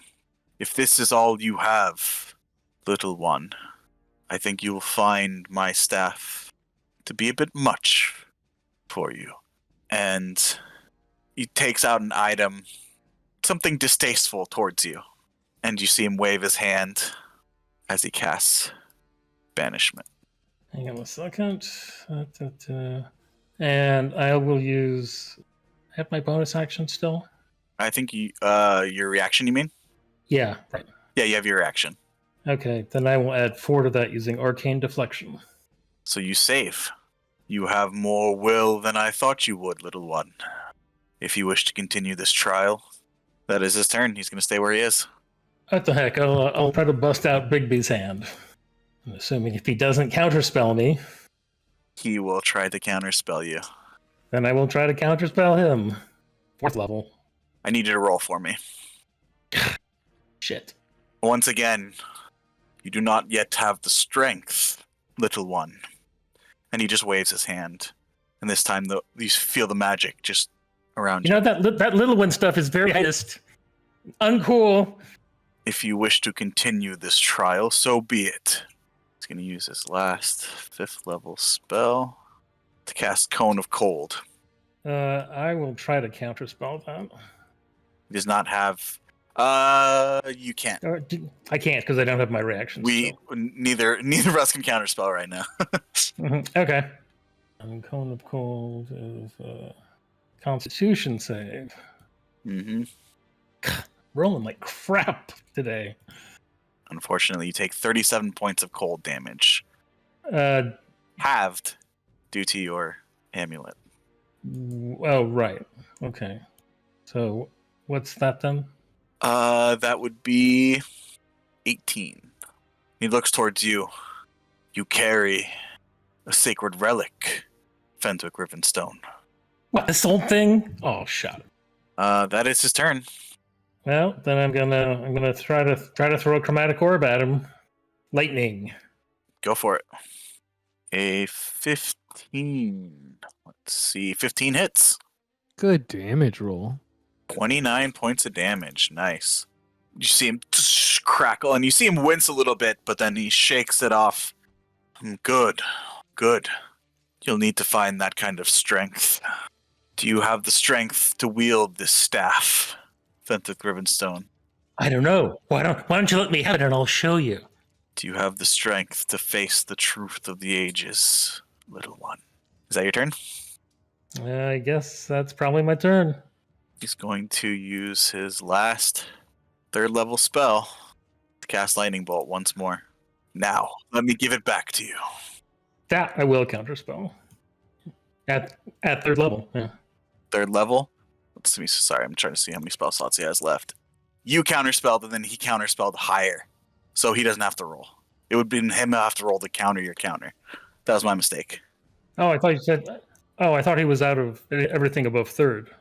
He's out of third now. So I'm going to need you to make a dexterity saving throw, and you can add 21 hit points, as he would not have been able to do the other 5th level magic missile. 21, you make it. So you take 19 points of lightning damage. That is his turn. Yeah, you guys are counterspelling for days. It's wild. It's a mage battle, man. So I have all my other inventory, yeah? Yes, except for the staff. Except for the staff. So you regain that 21 hit points from magic missile. Trying to find something here. What the heck? I will use the last of Kyotum's ointment. You regain 10 hit points. Is that your action? Yeah, that would be my action. Do you have any bonus action spells? Do I have any bonus action spells? Yeah, they do exist. They're just not usually. It's not much for wizards, really, like Misty Step and stuff. And I do. I just don't know how much it's really going to help me. But what the heck, why not? I will cast Shield of Faith on myself as a bonus action. Oh, dang. And I guess that would be my action.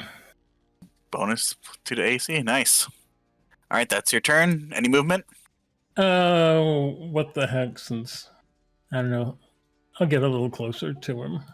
Says, I tire of this pitiful back and forth, Fenwick Rivenstone. Find me when you've become stronger. Gonna cast Banishment again. Charisma save? Yep. Oh, but it's against magic. Like it matters. I'll add 4 to that for all good it'll do. Yeah, unfortunately, it's not enough. He waves his hand and mutters an incantation, and you feel yourself starting to dissolve. And you look at your body, and you start disappearing. It seems you are not strong enough yet, Fenwick Rivenstone. My time may yet come. And you awaken with a start in your bed, and you see Hal in the other bed next to you. You are back in the Ale Spring Inn. Like, damn, no more whiskey before bedtime. And if you could, Fenwick, search D&D Beyond for Staff of the First Fang and replace your Staff of Power with it. And you all can take a long rest. Ooh. Yeah. So the stuff I used, did I really use it? Or is it No, still there? still there. Oh, that would have been amazing though if you were like, oh no, all my potions are gone. So yeah, you can go back 2 of the healing potions and the ointment. Let me know if you can find the staff. Yeah, I found it. Okay. So, morning comes. You all awaken in your rooms at the Ale Spring Inn in Nestle Rock. I think Al would get up extra early and be like shaking Fenwick, not knowing what his night was like. And be like, come on, man, let's go. Sun's about to come up. Come on. We gotta go. Gotta go. And if he doesn't wake up, he'll go to the door next door where he assumes Cor and Belladin are. Core is already up, having been up many hours before with his meditation being done. Yeah, Cor would probably actually be outside already, just kind of going through, just in front of the inn. The wee hours of the morning, even though this is a farming community, so people are probably awake watching me people random outside. But At this point, your morning exercises are the least weird thing your group has done in this town. But Belladin, you tell me, would you be awake or asleep? Yeah. I get up early. That's what D&D's for, right? We play make believe. I wake up bright and early, feeling good. The biggest fantasy of D&D, 8 hours full rest. And I feel fantastic when I wake up. Just No bruises. yeah, all my hit points back. No aches and pains, no soreness, just good. And no, so if Hal knocks on the door, like Belladin opens it immediately, like he had just finished getting ready. Oh, good. Oh wow, you've got a glint in your eye. Let's go. So yeah, maybe I'll talk with you and Fenwick about this, but I do have some ideas for the Rock. I just don't know if the Rock will be happy with me if I do it, so it might be a bad idea. I'll tell you in a bit. Let's get everyone We just have to get its attention. We don't have to do anything to it. right. Right. I can write words in the sky. I mean, I'm not sure that it's gonna be able to read it. Shit, I can't even hardly read it. What does it say? Oh, I don't know. It's a big happy face, big arrow. Yeah, maybe a big arrow just pointing to our location. Like, hey, giant Arctic rock, go here, right? Point it towards the. But would we get everybody else? No, I'll talk with you in fifth. Let's just talk about it over breakfast. Yeah, you might have to go in there and wake him up. I woke up and Core was gone, but that's pretty normal. So let's get what Fenwick's not up. No, I shook him a little bit. He had that drool going on. I don't know. Maybe you can use some of that spore stuff on him. I can now. I'm not gonna hurt him. But maybe a little gaseous form. Maybe that'll wake him up. Nope. We tried to do this before, Poppy and I, with Pebbles and I forget that other elf's name. It didn't go over well. So took him a while to stop pranking us back. So I'd recommend against it. But you can if you want to. Just tell him I wasn't part of it. No, it sounds like it escalated, and I don't want any part of it. Let's wake him up. All right. Or do you think he'll just wake up naturally? Let's just go get breakfast. I wonder if we get mad if I carry him. You guys head downstairs. Fentwick, do you sleep in or do you get up eventually? Yeah, I'll get up. I would say about midway through you guys' breakfast. Core, when do you come in? Yeah, I probably try to time my exercises to where I'm done when they wake up. So they woke up a little early, so I'd be like halfway through their breakfast. So the three of you are midway through your breakfast. Roland is the one who serves in the morning, as Ravina kind of has the late night shift. And he serves you guys, a simple porridge, usually what they have for breakfast. Anything you guys would like to drink. And Fenswick comes in about midway through the breakfast. Right, would you like anything there, Sir Fenswick? I can get you a bowl as well. I'm sorry. What are we having today? It's just a simple egg porridge.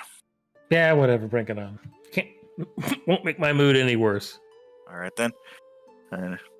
Yeah, and it's just a simple boiled egg porridge with some, greens in there, pickled greens. He's cast prestidigitation to make it taste like bacon. Paladin looks at him and is like, wait, what did you do just now? You just cast magic on your food? Yeah, I changed the flavor. Just a look of pure shock and befuddlement passes over Belladin's face of like, you could do that this whole time? Mm-hmm. Well, I could say the same thing about the badger thing. Okay. Admittedly, that's pretty fun. But otherwise, I could just tell you what the weather's going to be tomorrow and light torches and stuff. You can change the flavor of food. Do you understand how much money you could make with that? Usually just saves me a bard tab. Yes, I knew lots of... I am the king of stupid magic tricks. I would like mine to taste like bacon, please. No, I would love like a strawberry porridge, like a fruit porridge. Can you do that? Fine. Strawberries.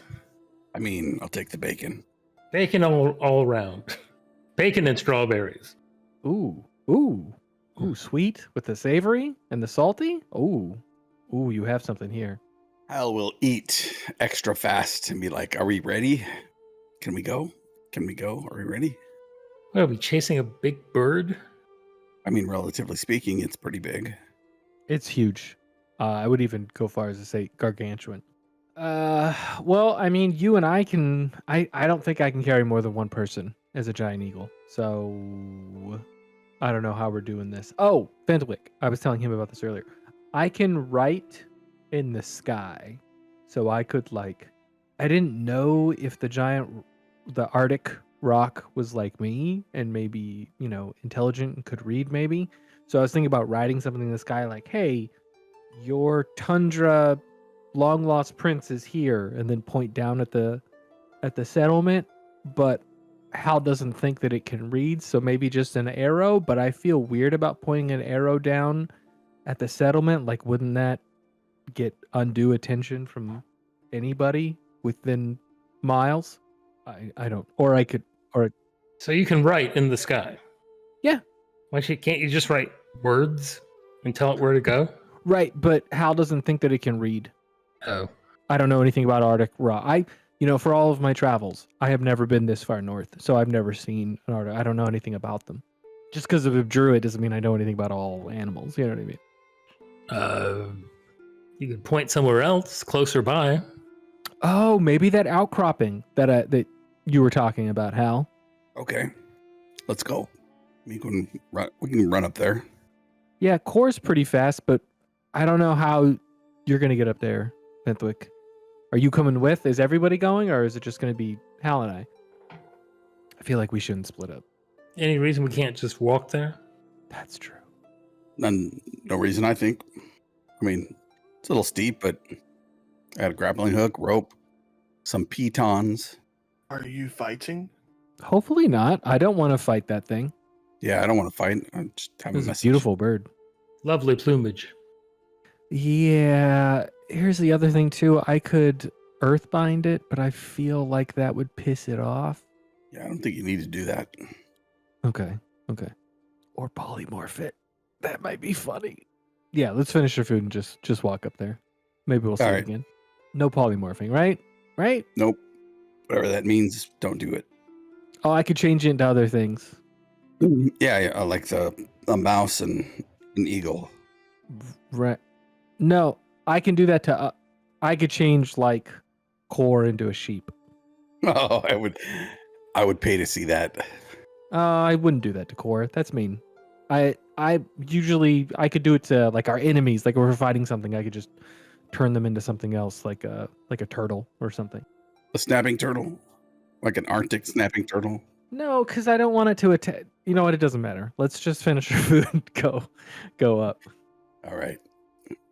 And you guys finish your meal and start making your way towards the point. Anyone who would like can make me a perception check. Yeah, I'd be keeping an eye out. I'd be like, hey, Core, can you see if you can see the rock? It's not raining anymore, but there's still clouds. 24. 25. Core's just got to make me look bad. Yeah, we go that way. You point to the west. No, it was this way. Halbar, unfortunately, your human eyes can't quite differentiate that high in the sky. But Core, your elven eyes, and Belladin with your druidic training, high up above the sky. Belladin, near the point where you picked up Hal the night before, among the white clouds, a small figure up there. Like you guys can barely make it out, the white on white, but you can see this bird circling. And just the fact that you can see it from this when it's that high up, it looks small in perspective, but you know it must be massive. Well, let's make our way up. I can only write in the sky and have it be there for an hour. So let's get up there and then we'll do an arrow, or maybe I'll try and draw Hal, right? Because it was sent to find you, right? Maybe I can try and write your face in the sky with clouds, or your silhouette, or your weapon maybe, and then just point down to where we are. Yeah, maybe that'll work. And I'm like saying this as we're going up the hill. And as you guys make your way up, Hal, this time, it takes you guys a little bit longer as a group than you, Hal, just rushing up there on your own, as some of you aren't quite as athletic. But eventually you guys make your way to that same outcropping. But there's really... And it starts getting to the point, and there's not that much room at the end of this. The base you can all fit, but towards the point, it gets narrower and narrower. What would you guys like to do? I'll go out there, and then you point to me. Okay. I'm going to cast a spell. I'm going to do it ritually, which means it'll be 10 minutes and 6 seconds. You can feel Hal eyes staring through you as you take this 10 minutes. Oh, I know. I know.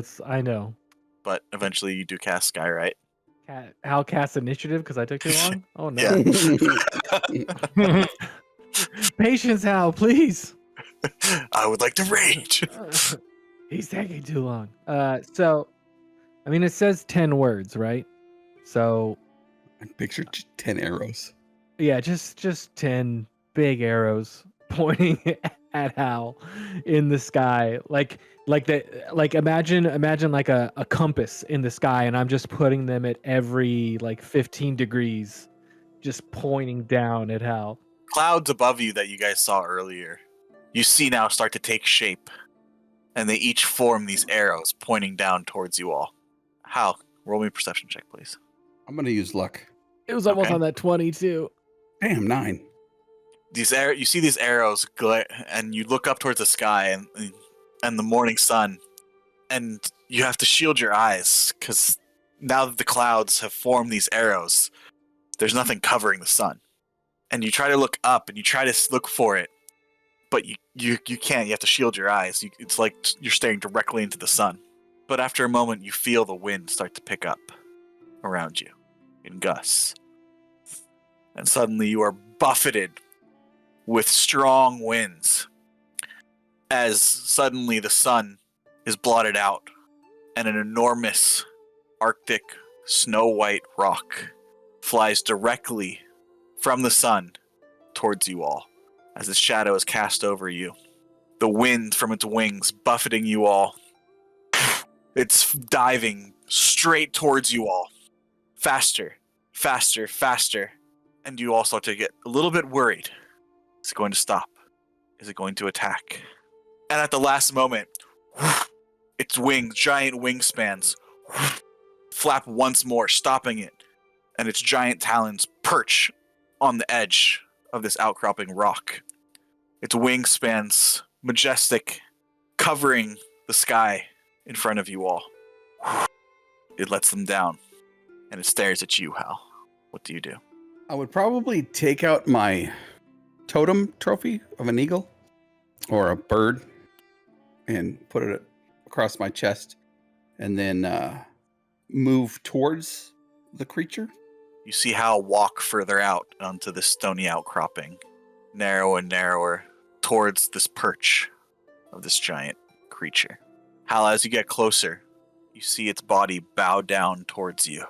Massive beak that could swallow you in a single bite, looming closer and closer. And the beak goes past your head and is now eye to eye with you. What do you do? I'll reach up and rub it behind the eye ridges. You reach out and touch it, and your totem flares with a magical light. The same light that now is reflected in this creature's eyes.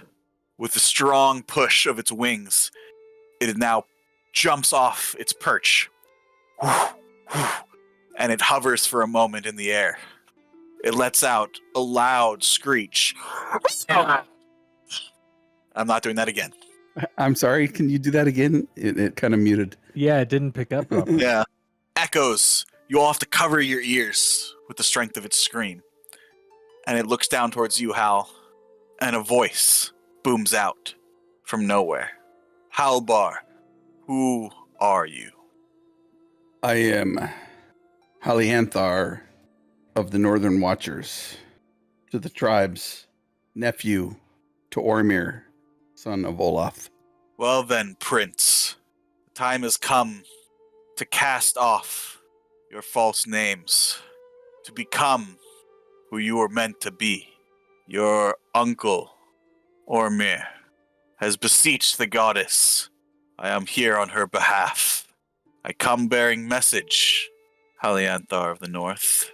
It is time for the stray to find its home, to bear the standard of the North, and to break the hold of crystal.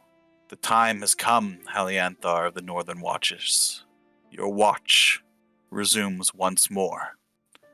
And with that, the light from its eyes grow almost blinding before dissipating, and another loud screech comes from the rock's beak before it turns and starts flying northeast.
So, Storm Chasers, you find yourself on the side of one of the White Dagger Mountains, a bit higher than the entrance to the Nestle Rock mine, with the image of this large Arctic rock flying to the northeast.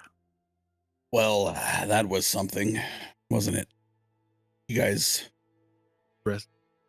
we were going to head down to Duneshire and restock and get provisions and meet with Lady Celine and our friend Poppy.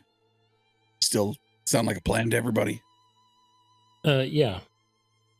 Do we want to stay here for a little while and have a look around, or, think we're done here? Unless you're expecting another message rock. Yeah, that I don't expect to see one of those again for a while, if ever again. The real question is, once we get past or to Duneshire and restocked, do we take the underground? We're going to have to take the underground area where the goblins said they could get to, right? If you want to go now. But also, it might be a good idea to figure out if there's a way to like permanently shut that down. Because if Enix's cohort is going to keep trying to use that, like we should find a way to deal that, because it invalidates Chillwind Pass completely. Yeah, maybe we can pick up some, I don't know, explosives like you had before. Maybe the miners have some explosives that help them dig. Maybe we can use some and just cover this passageway from within as we head north. Yeah, but they know it's there. As long as you have enough time and hands, you can dig anything out. Maybe we bring the explosives with us and we just travel our way through. Maybe there's a point at some area where there's like a, I've seen bottomless pits before in popular plays. Maybe there's like a bridge we can destroy or something similar where it would be, with enough time and energy. You're right, Vince. They could totally still figure out how to bypass that, but at least it would buy more time than just dropping the ceiling on a tunnel. That's true. I think that's probably a good idea. But first, we should go pack up, maybe grab a lunch, find out if we can get some rations for the road, head over to Duneshire and say hi to Poppy, and maybe take a trip to Kieran's lighthouse. I know the river's not running, but do you think your spell could help us walk across the frozen water? I mean, if it's liquid in any form, we'll be able to walk across it. Did you want to see what's down in that lighthouse? Isn't that Ambrosia's girlfriend's place? No, if it was his girlfriend. Not sure. I suppose we can go back and take a look. Well, first things first, let's go pack up and make sure Winford's all right. Oh man, that guy's got to be having a terrible. Yeah, probably. All right, let's go. I'm gonna start heading down the mountain. We'll be coming down the mountain. And you all start heading down. Like I said, it takes you about a little less time than getting up here. I would say about an hour and 45 minutes to get back down to the village proper and towards the Ale Spring Inn. It's still fairly early. Well, no, it'd probably be around noon by now. This far north, what dawn might be, 8 o'clock? It's around midday, almost midday, as you get back into Nestle Rock. Let's go grab some food and see if we can get some for the road. And Bella in here can make it taste like bacon. That was a great trick. Sure. No, it was Fenthwick. Yeah. Which is amazing, by the way. I still can't get over it. Like, why are we putzing around adventuring? Let's just open up a tavern. Everything tastes like bacon. The real end goal. Oops, it's all bacon. Do you guys head back into the Ale Spring Inn and you see Roland there? A few customers there for lunch or for her drink. And you see Winford at a table by himself with a large mug in front of him. Kind of a 1,000-yard stare. Yep. I'll sit down, or I'll look to the rest of the group and walk over towards his table. Kind of put my hand on his arm and say, "You mind if we have a seat?" Sir Hal, yeah, please be my guest. And he starts to get up and like gesture for you all to join him. You doing okay, buddy? I'm doing all right. You know what, Sir Hal? No, I'm not doing that great, to be honest. I think I just need some time. Do we need to send some Duke's men to look after the place? Let you give yourself some time, no responsibility. I appreciate it, I really do, but I think that sounds worse, to be honest. Maybe trying to keep myself preoccupied might be better. All right, well, we're gonna leave probably today. Head down to Duneshire and then head back up this way. We'll probably come back through here and see if we can get some of those explosives from your men, and head deeper into the tunnels where that goblin guy said that we can make it through here. We got to go north. So You're gonna head deeper in there. yeah, Chillwind Pass is still closed.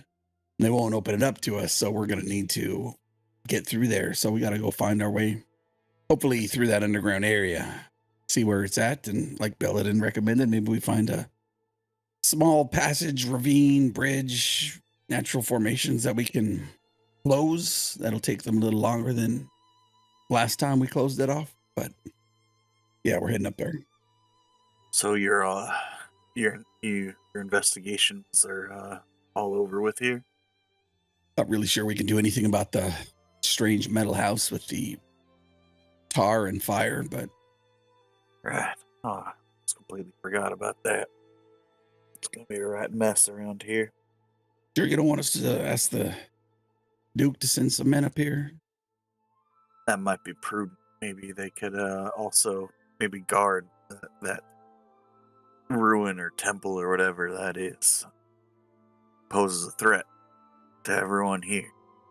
Well, I'll be frank. I don't think we have the capabilities to properly oversee it. All right. Well, we all know what's in there, apart from temples. So I look to Fenthwick. Maybe you can ask the Duke, send some more guys up here. I know they're reinforcing the Chillwind Pass, but I mean, they can certainly get a couple people. You think? You'd think. But as I pointed out, they really want to bypass. There are paths up from the Underdark all the way in Sugad. So That's true. I was just thinking more valuable stuff in here, and it's going to be continuing to be a problem as we continue to go north. Maybe it's just worth hey, got some extra people to send up here, worried about X, Y, and Z. If I know anything about my cousins to the north, I doubt they'd try to move the entire army underground. Don't have particular love. Most of them don't have particular love for dark confined spaces, being born up in that open tundra. But I feel like this here particularly is of important location for them, given what's there. While they might be able to send some forces, I'd assume anywhere through the Underdark, that poses its own challenges and dangers, I suppose. right, like you'd have to keep an entire army fed while they were marching through the Underdark. Yeah. Well, you can imagine, this is a mining town. We're not strangers to being underground, but you go down deep, well, we've all heard stories. We mainly use them to scare our children and that they're doing what they're told, but I suppose some of them stories had to come from somewhere. Yeah, I'll get up and is I rolling in here anywhere, or is He's behind the bar at the moment. Looks like making small talk with one of the villagers. I'll excuse myself from the table and head over to the bar. I'm telling you, Pete, we're gonna get a long winter this year. I feel it in my bones. Wouldn't that be Sir fantastic? Hal, how can I help you? We're getting ready to head out. Wondered if we can buy some rations off you. We're heading down to Duneshire, and then we'll probably head up back through this area. I don't know how long it'll take us. You're all taken off already? I can put together a pack. You just need rations to Duneshire? That's about just a 2-day journey. Yeah, I think so. I think that'll be fine. All right, I can definitely put that together. Y'all leaving right away, or? I think we'll have what do you have for lunch? Anything hearty? More potato soup? Got a bit of those meat pies left, and this time we got a bit of dumpling and salted pork. Not so much a stew, but I mean, kind of a stew. More just the dumplings stirred together with some of that salted pork. I'll take 4 of those, and then whatever those other guys want. And I'll gesture toward the group. You guys want to eat? Yeah. Kind of shake my hand back and forth. Kind of mediocre stuff, but we'll be okay. Just the usual stuff is good. Yeah, it'll be fun. If we're coming back this way, I'm gonna do the plant growth thing on our way back. I assume we'll arrive, maybe stay the night, and then head out the next day when we're on our way back. So, because the spell takes 8 hours, but yeah, we need to go now. We wait 8 hours, it'll be nighttime again, and then we'll just have to stay. So, when we get back, I'll take the time and kind of enrich the area. Well, we'd greatly appreciate that, Sir Belladin. I didn't even see it come up there for a moment. You'll be ordering the same thing as Sir Halbar there, or Oh, I don't need 4. I'll take 1. one? Right. But yeah, good. And the others over at the table, why don't I just bring out a selection? Seeing that's how you're all taking off, at least I can do. All right. And I'll head back with Belladin. I mean, if you want to do it today, we can stay the night. I mean, maybe you can. Well, I mean, look, you just got the message, and now we know about the tunnel. So, I think making the most of our time and heading south, getting to Duneshire, and then checking out those other things before we head back. I think we need to make the most of our time. I mean, 8 hours now, 8 hours later, still 8 hours. So I'm not in any hurry, but it's going to take us a while. I know, but 8 hours turns into 16 hours, right? Because then we've got to stay the night. So if we leave now, we get 8 hours of traveling, at least. All right. I know. Not going to argue with you. Raring to go, to be quite honest. So Yeah. we'll sit back down with the rest of the group, I think. He's going to bring up a smattering of all the stuff he has. So I particularly like that potato and cheese soup. But we'll see what he's got. And then we'll get ready to go. After we get dinner, he's probably leaving about 2 hours. Like 15 minutes to pack, hour 45 to eat. Do I question Hal or do I question Rick on that timing? Because that is some timing, Rick. 15 pack. I know you pack light, but an hour and 45 minutes to eat? Please run that down for me. He's eating 4 portions. Yeah, but you're not like a speed eater. Dude, those meat pies are gigantic. And if he's going to bring out some more soup, I mean, it's like a buffet. Just keep going back for more. That is a good. Yeah, at this time, Roland does come by with a large platter. There is 8 servings. It's like a flour dumpling mixed with like kind of wild onion, green onion, mixed into the dough, and some salted pork, stewed together almost. Not really. It's thick though, not really like a soup. He brings out 1 large kind of meat pie, some half a loaf of bread, and like a few selections of cheeses, like 1 hard cheese, 1 soft cheese, 2 pitchers of ale and a pitcher of water. Al will definitely take some of the soft cheese and break it into little bits and sprinkle in four different bowls. And can you pass me the water, please? He'll reach into the pitcher and grab some ice cubes and put them in his dumpling stuff to thicken them up. You get bowl and start to thicken up, and he'll just start eating and nod to the conversation, but not really paying attention, just eating. And there's a bowl in front of Winford as well, but he doesn't really eat. He just pours and just tops up his mug with more ale. I have to say that I'm thankful y'all decided to come back this way again. Who knows what would have happened to me, my wife, or this village if y'all had. It makes me sick to my stomach thinking that I was just going along with everything they wanted me to do. Takes a long drink. Don't be too hard on yourself. You weren't really.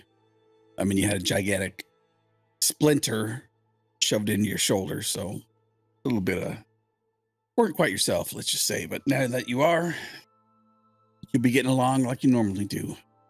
I mean, it takes a strong person of strong character to do what you guys do up here in the north, live off the land like you do. We get by. Yep. And we'll come back through here 4 or 5 days from now and check on you. Sir Fenthwick will see if the Duke can send any people up here. If they do, they do. If they don't, you keep doing what you're doing.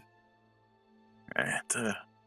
I'd imagine that unless they're coming from Chillwind Pass, they'd probably be getting here just the same time as y'all. But I do appreciate it.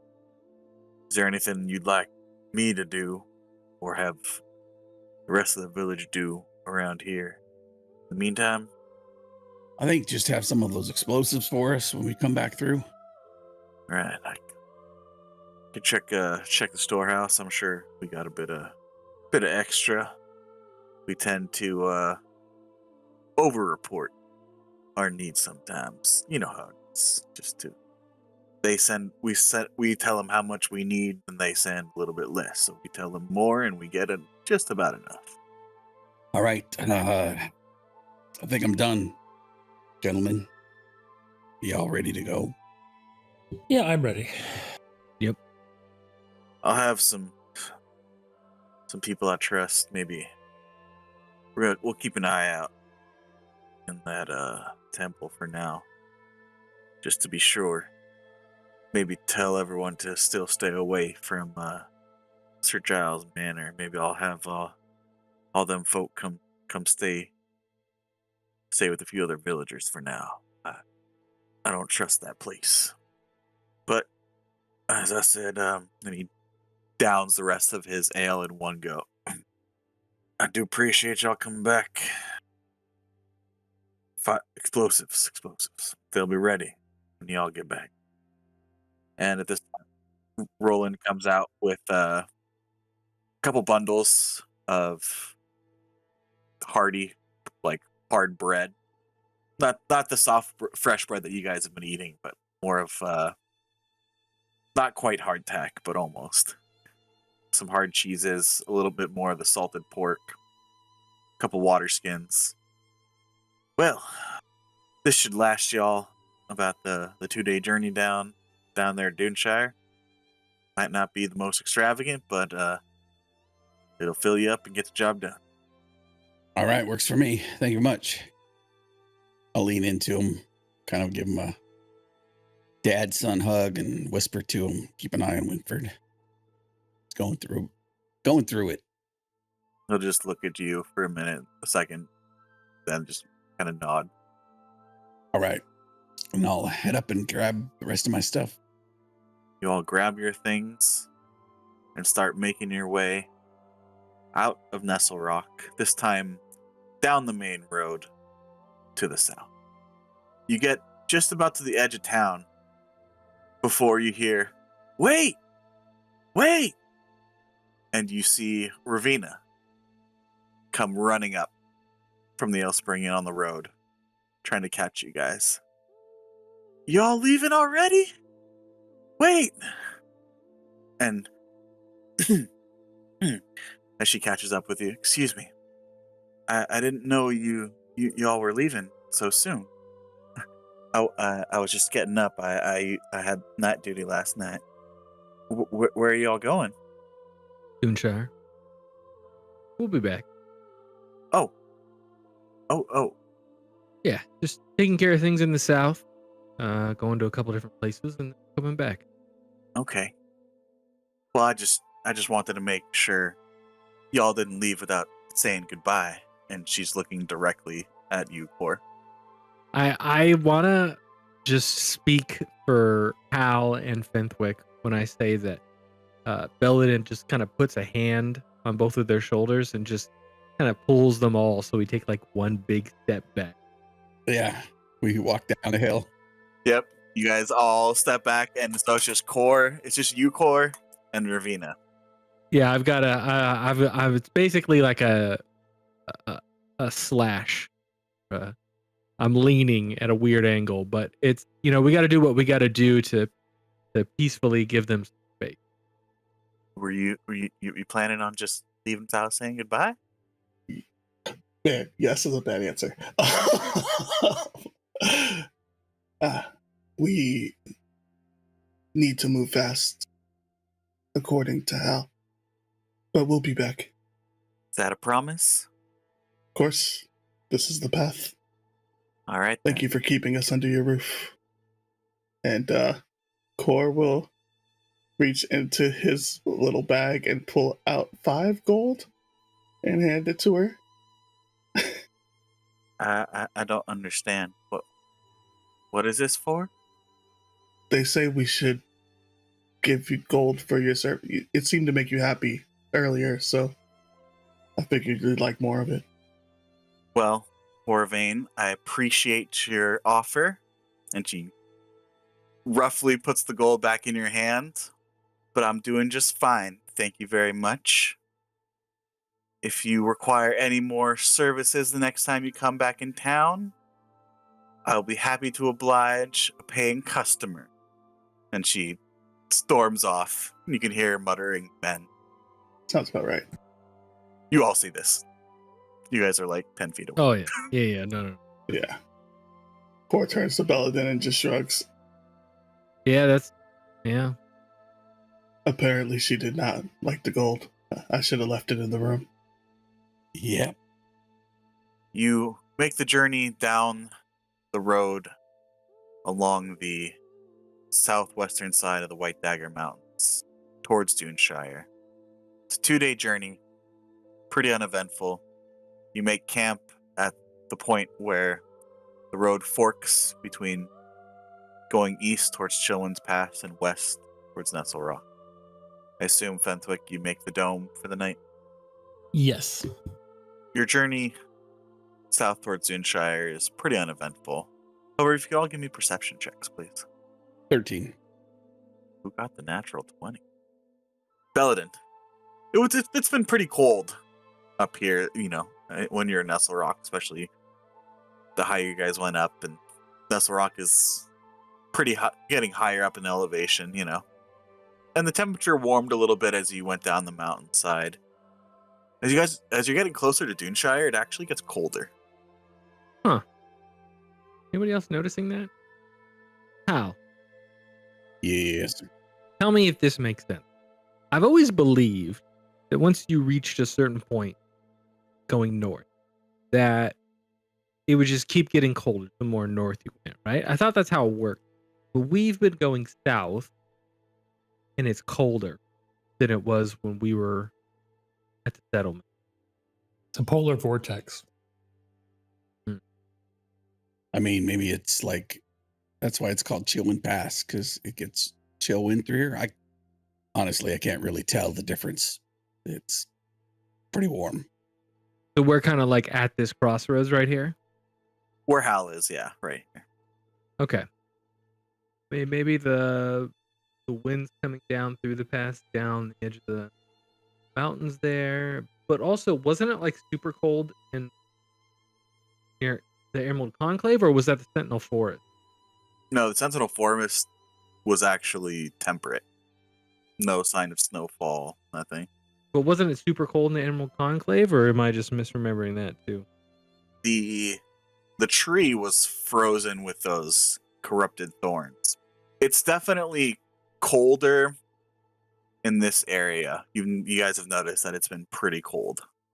Oh, that's not good. So, whenever it's been really cold, it's because it has to do with like the corruption from the blood, right? So far, You're not sure.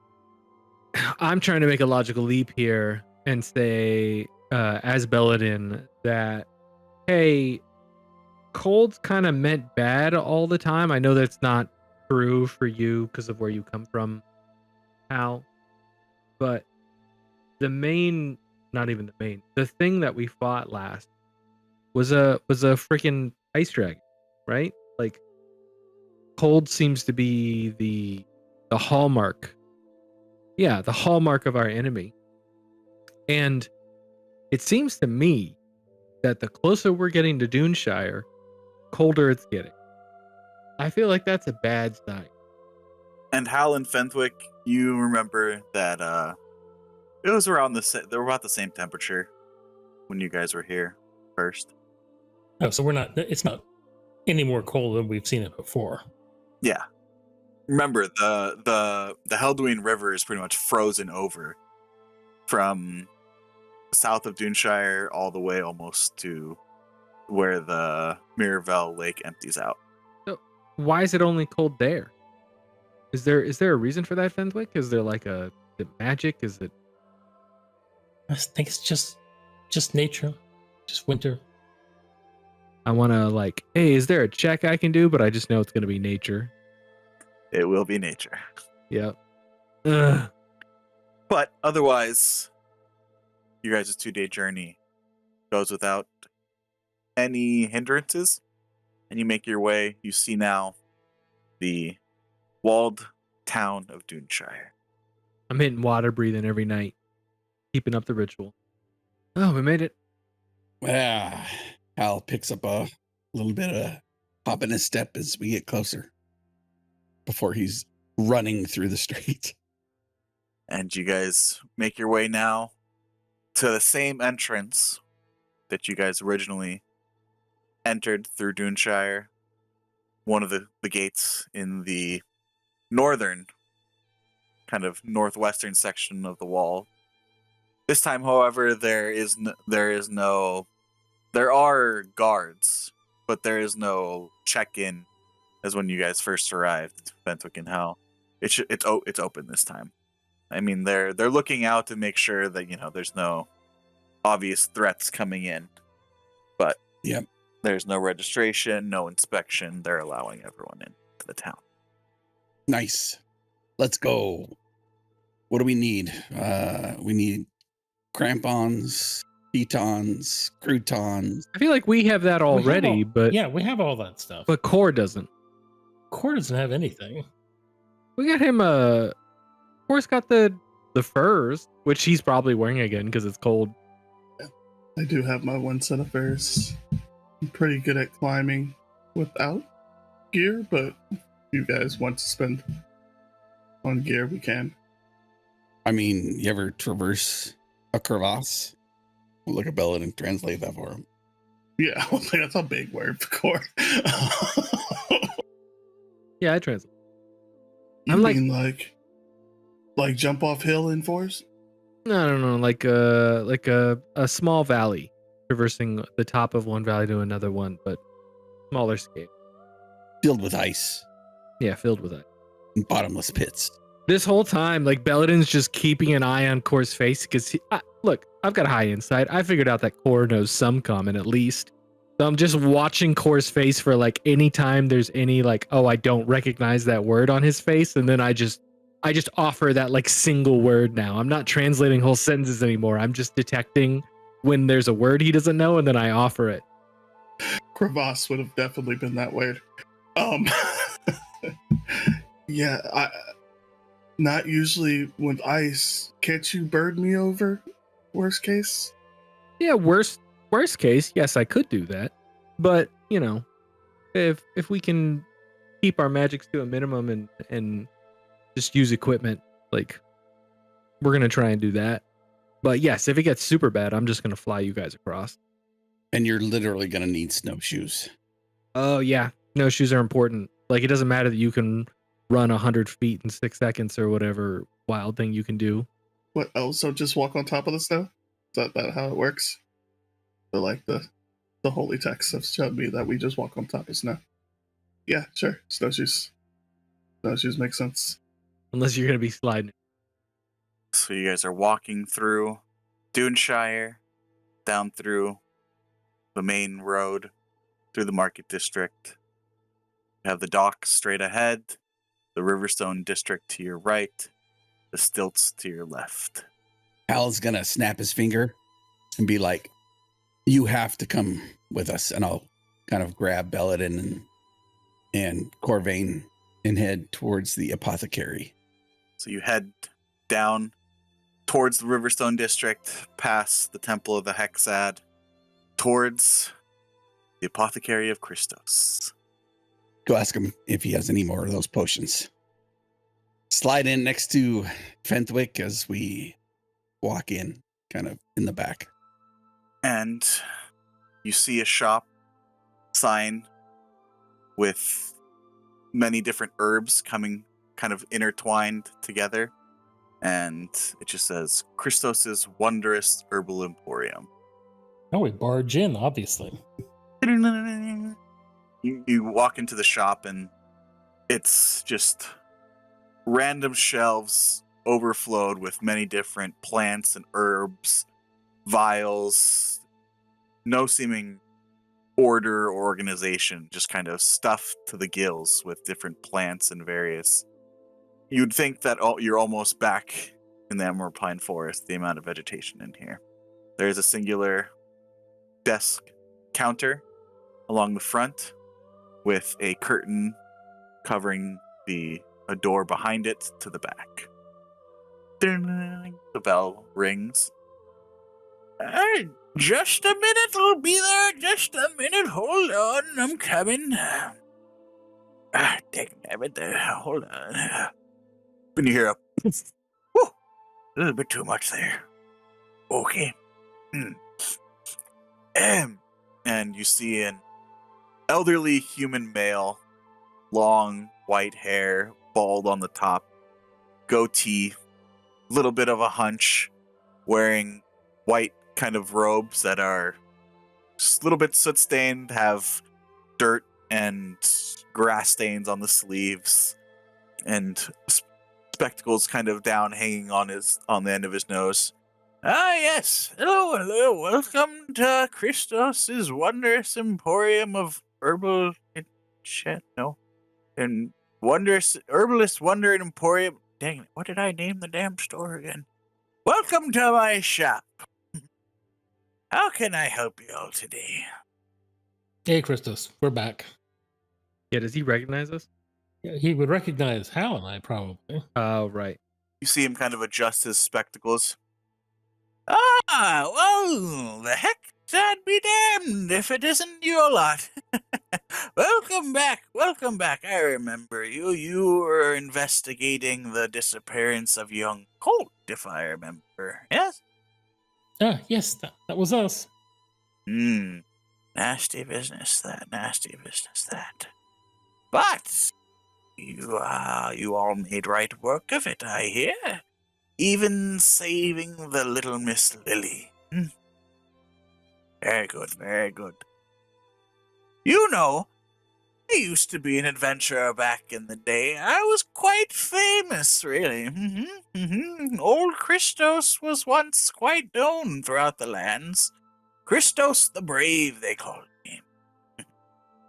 Quite a many adventures. Would you like to hear one? How about another time? Ah, of course, you're here for business. Excuse me. What can I get for such grand heroes such as yourselves? Well, I don't know about anybody else, but getting low on healing potions, and it looks like we're going to be gone for a while. So won't be able to restock. Yes, healing potions. Quite the necessary item for adventuring. Are you going on an adventure? Always. Always. Yes. Yes. Do you know I used to be an adventurer back in my day? I've heard that. Ah, you have. See, you've heard of me. Everyone knows old Christos. It does seem that way. Hmm. Yes. Oh. May I do a medicine check on him? Yeah, and I'm sorry, he's not a human, he's a gnome. Oh, he's a gnome. Okay. Yes. Looking at my notes. 26 medicine. What is wrong with Chris? Is he just old? He is a very old gnome. And he's getting up there in years, and probably is some beginnings of dementia setting in. Would it be rude for me to cast gentle repose on him? A little bit. But what was I getting? Ah, healing potions. Yes. How many would y'all be needing? I've been able to make a bit of extra since last you were here. They are still asking for orders to send to Children Pass. They've asked to increase the orders. Seems there's quite a need up north, but I might have a few. I might have saved for such an occasion. And he kind of taps his nose. Why don't you just show us what you have, and we'll tell you what we can afford. All right, then give me a moment. And you see him go back behind the curtain. And you see him, you see you're kind of shuffling and, why did I put that so damn high? Almost get it. While he's in the other room, Belladin's going to lean to the group and say, I offered that plant growth thing to the settlement as like a, hey, let's help out while we're here and everything. But I just realized that if this old timer grows his own material, I could offer to cast it for him. And for the next year, it would double his output of all of his materials that he grows for making potions. Like everything. It would double his output. I feel like that would get us, we could argue like a pretty good discount if we give him something like that, right? Yeah, we're definitely staying the night, right? And I'll, I don't give a sidelong back glance to the party. Well, yeah. So if we're staying in the city, then I have 8 hours to cast it, and I feel like an herbalist. If I'm doubling the amount they're getting from their plant, yeah, but you won't double it today. Well, no, it lasts a year. Yeah, I know, but I'm saying you're asking for a discount today for something that may happen for the next year. Depends how shrewd a negotiator he is. He might push back and. Right. I mean, maybe. I mean, if he's met another druid, he doesn't really have any reason to trust me, I guess. Well, I mean, he might trust Hal and I. We are big damn heroes, after all. Yeah, right. So I guess I'm just trying to get us a good discount. Does this gnome also make snowshoes? Oh, I don't think so.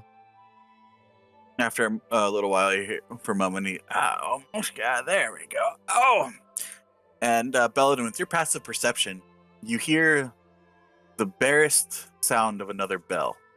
Damn it, hold on. And you hear, just a minute, I'm with other customers. I'll be with you in a moment. Is there another entrance to this place, or is the bell in the same room we are? Like someone came in behind us. No one came in behind you. I kind of whispered, according to Poppy, there's a whole other shop back there. What? What kind of shop? Oh, an apothecary, just like this one. Why? What? What? If it's just like this, why have 2 shops? We're not totally sure that the other shop, its entrance may be somewhere else. Oh. Well, definitely talk to him and find out where that goes. That might be... Oh, we have a pretty good idea where it goes. Okay, definitely talk to me about that later. I'm interested. Just intrigued. And you hear, all right, and you hear him kind of shuffling back with the box. Okay, let's see here. Yeah, hello. Oh, yeah, yes, you're the customers. Welcome back. Of course. Going on an adventure, eh? Yeah, I heard you used to be an adventurer. You did. Yeah. What was it? The brave? The Christos, manly? the magnificent, yes. The that was magnificent. me. Mhm. Nice. Quite the Nice. adventure back in my day. It's an honor to meet you. Glad to meet a fan. Glad to meet a fan. Right, so will you be taking the box then? Don't know what's in the box. Oh, I thought you asked for all this. Excuse me. Let's see here. We've got, and he starts taking out multitudes of different vials and potions. Let's see. I've got 4 regular healing potions. These larger ones here, they provide a bit more oomph when you really need it. I'll tell you, that's when you really need it. I would know. I used to be an adventurer back in my day. You don't say. I do. I just did. Anyways, that's the healing potions I have. I do have a few others. You said you had 4 regulars. That's correct. The standard healing potion. That's it. You just have 4 regulars. 4 regulars, and then these 2 larger ones that provide a bit more. You would call it greater healing, I suppose. Well, I suppose we'll probably take all of those then, yes. Let's see. The 4 regulars are 75 gold each. And the greater healings are 200 gold apiece. That's 400 and whatever 4 times 75 is. 300, I believe. But I do have a few others. This one, he pulls out 2 kind of green swirling potions with jellyfish-like bubbles floating in the middle. These 2, now they're the same potion, mind you, but these ones will let you breathe underwater for 1 hour. Isn't that Nice. something? I Yeah, think we that's got impressive. that kind of covered, don't we?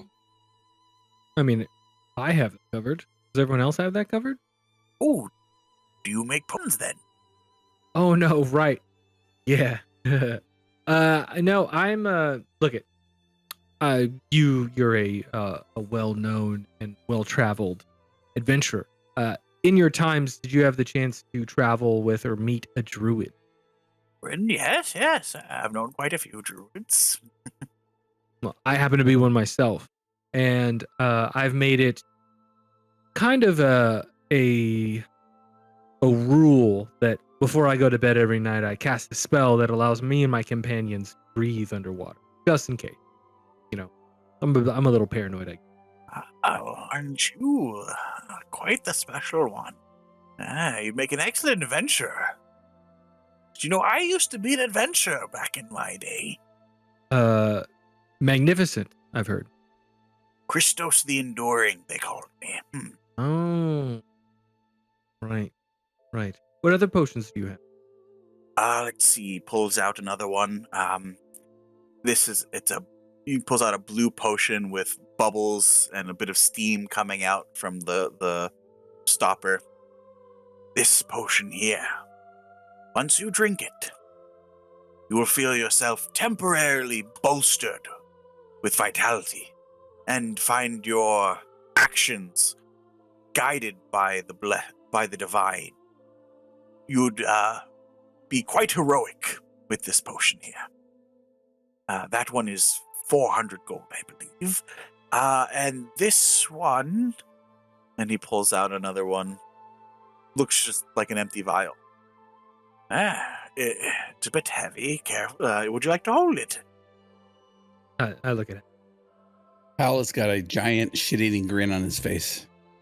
Careful. It looks empty, but looks are deceiving. This one here. When you drink it, you'll become as unseeable as the liquid inside. Quite useful for adventuring, I would know, eh? Is that a They used to call me Christos the Unseen when I was well, adventuring. back in with my that day. I was potion, quite the famous adventurer. yes, you were. Which variety of invisibility is that? Regular or greater? I. That's a good question. I have it in my notes somewhere. So, one moment, please, young man. And you see him kind of go in the back for a moment. I know I put that damn notebook somewhere. Yes, I hear you. I'll be there in a minute. I said, hold on, please. Please, no tentacles on the counter, sir. You just said tentacle. And I hope so. The alternative is worse. here it is. Near from back. That would be the regular invisibility. Okay. One time use. Well, one time benefit. This would be 800 gold for this one. I believe that's all I have available. The rest of my stock were pre-orders, and I do have other customers, unfortunately. All right, so we're gonna take the healing potions, Fenthwick. Yeah, we've got almost $3,000 in party funds, so I think we can afford 700. All right. Wonderful. Did I do my thing, or do you think it's even going to make a difference? Oh, you can ask. Okay. Christoph. Yes, there. Welcome to my shop. Yes. So I am a druid, which you are very familiar with Ooh. because of your adventures. Oh, you've heard of me, have you? Yes. It's one of the reasons why we're here. Eh. And I have the ability to make plants grow, as I'm sure you're aware of. I can do so, just make everything overgrow in here, right? But that's not very helpful. I can, over a longer period, cast the same magic and enrich all of the plants that you use to grow your ingredients. I assume you grow your ingredients here, or do you buy them?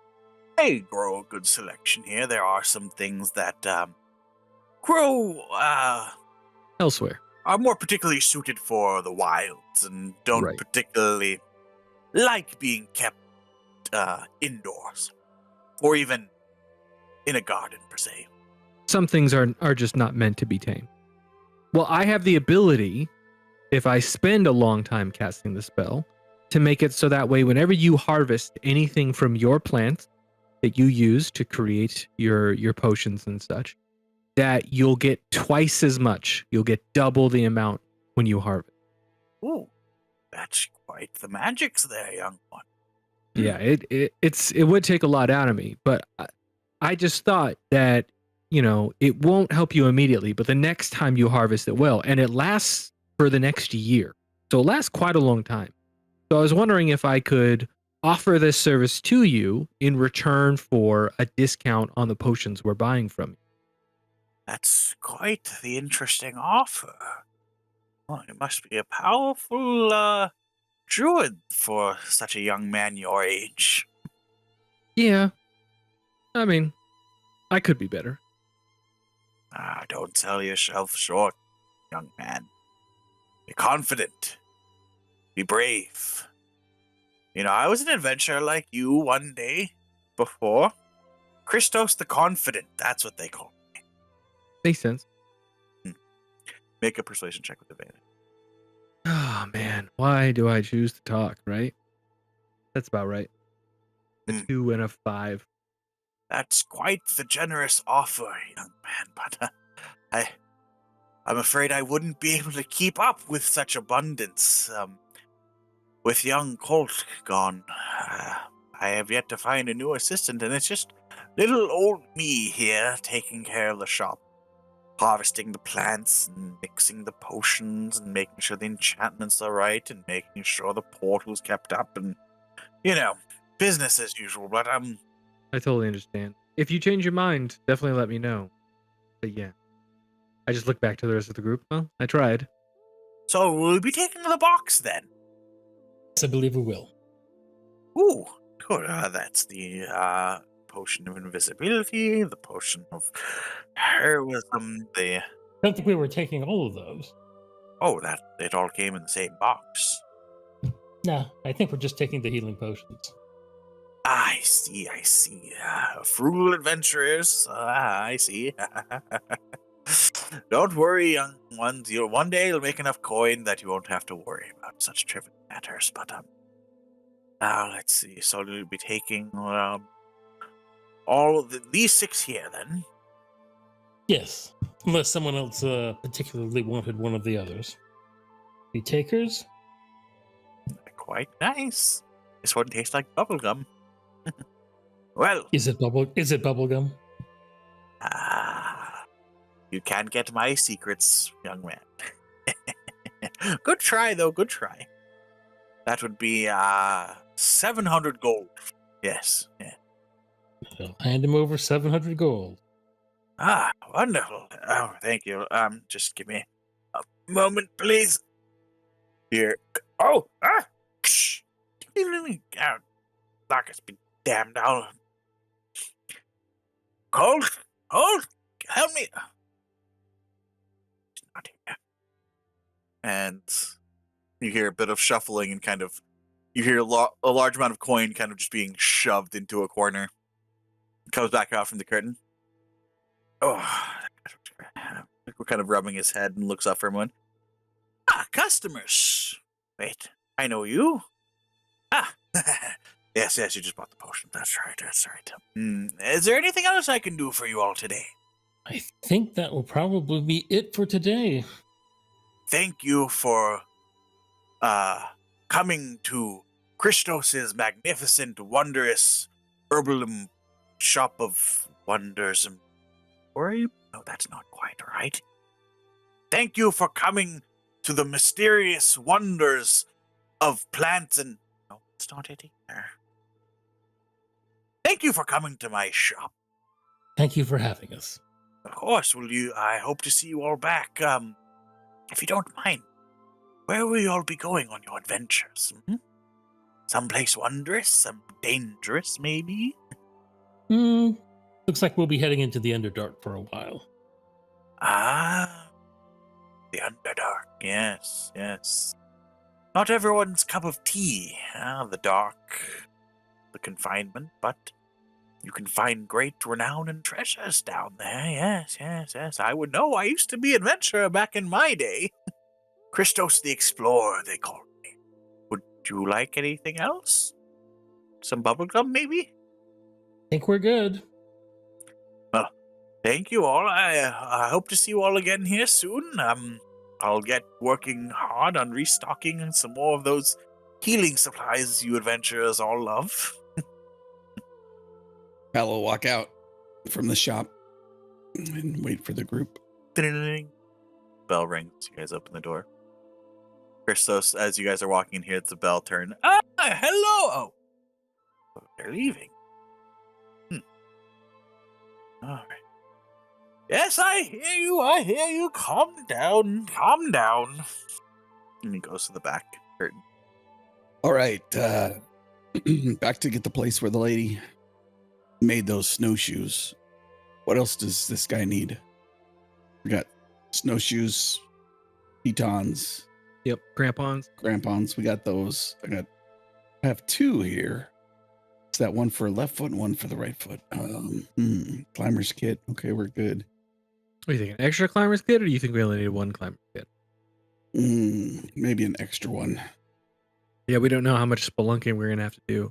I could change form, or I thought about it last night, just going through the Underdark. But, we're gonna have to do that. So speaking of ways to close things off, I now can shape stone.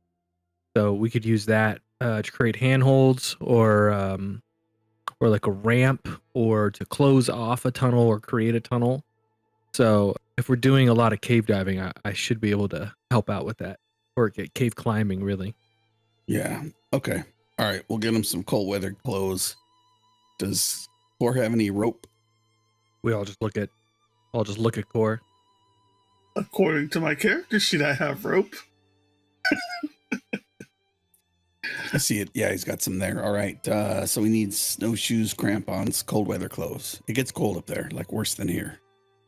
I will look at Bentwick and I will give him my 15 gold. Is that all the gold you have? I mean, y'all found me about to get eaten. I wasn't exactly flush. Wait, but haven't we gotten gold since then and divvied it up, or no? Right? You guys don't give core money. If I don't think there's been any. I don't think we've gotten any cash. I think anything we found, I don't think we have actually found anything. At least I have no Core record just of thinks it. that we all live off Sir Bentwick. Oh, that's true. Yeah, he is our benefactor. I'm trying to figure out if it's the gold that's the problem. So that's 10 gold for cold weather clothing. Are you going by the... Yeah, for adventuring gear, it's just straight out of the. Core can keep his 15. He might need it for something. Damn. Core tried to do you need this more than I do with the gold, and then Fenthwick just turns around and does it to Core. Fucking harsh. I feel bad. I give Core 75 gold. Nope, 85 gold. I'm not sure how to feel about this. It seems like nobody likes exchange of gold. But I'm just gonna explain very clearly to Core, like, hey, I've come from not having a lot of gold. In fact, where I grew up, like, we didn't even use gold. Like, we got gold from people, and we used gold in exchange with other tribes and stuff like that. But at the end of the day, like, money wasn't a thing we really used. But since I've been traveling, it's very important. So Well, you had gold when you were a child. We just had painted bits of iron. okay, all right, uphill both ways over here. Yes. No. So, Core, like, if you get separated from us, you need to have, money. 15 gold is a lot of gold for a random person who lives in a random village. But if you need to get somewhere, or you need a lot of help, or you need to pay for food and a place to stay for a long period of time, you need more gold than this. So just in case something happens here, and I give him 85 gold, so that way you have an even 100. And this is just emergency money. You don't owe me anything. We're friends, so this is just for you in case something happens, okay? first time anyone's given him core anything. You see a single tear come from the corner of Core's Oh. eye. I'm going to look at Bentwick and I'm going to say, isn't that gentleman who bought that Broody and armor, doesn't he live up here? And I'll reach into the bag of holding and pull out some of Broody and leather armor. Do you think you'd want to buy this? We could go by and see Victor. He might. He's a collector. I forget where his house is. With all the other fancy houses to the north, if I remember right. Can't get lost, so I'll just follow my directions that I remember getting to his house. And Belladin, Core, this wouldn't make a difference to you. But Belladin, as we're making your way through the market district, as you cross the center square, there was a shining statue made of granite, white granite, in the center of the market square, of a halfling girl with 2 pigtails and leather armor. Oh.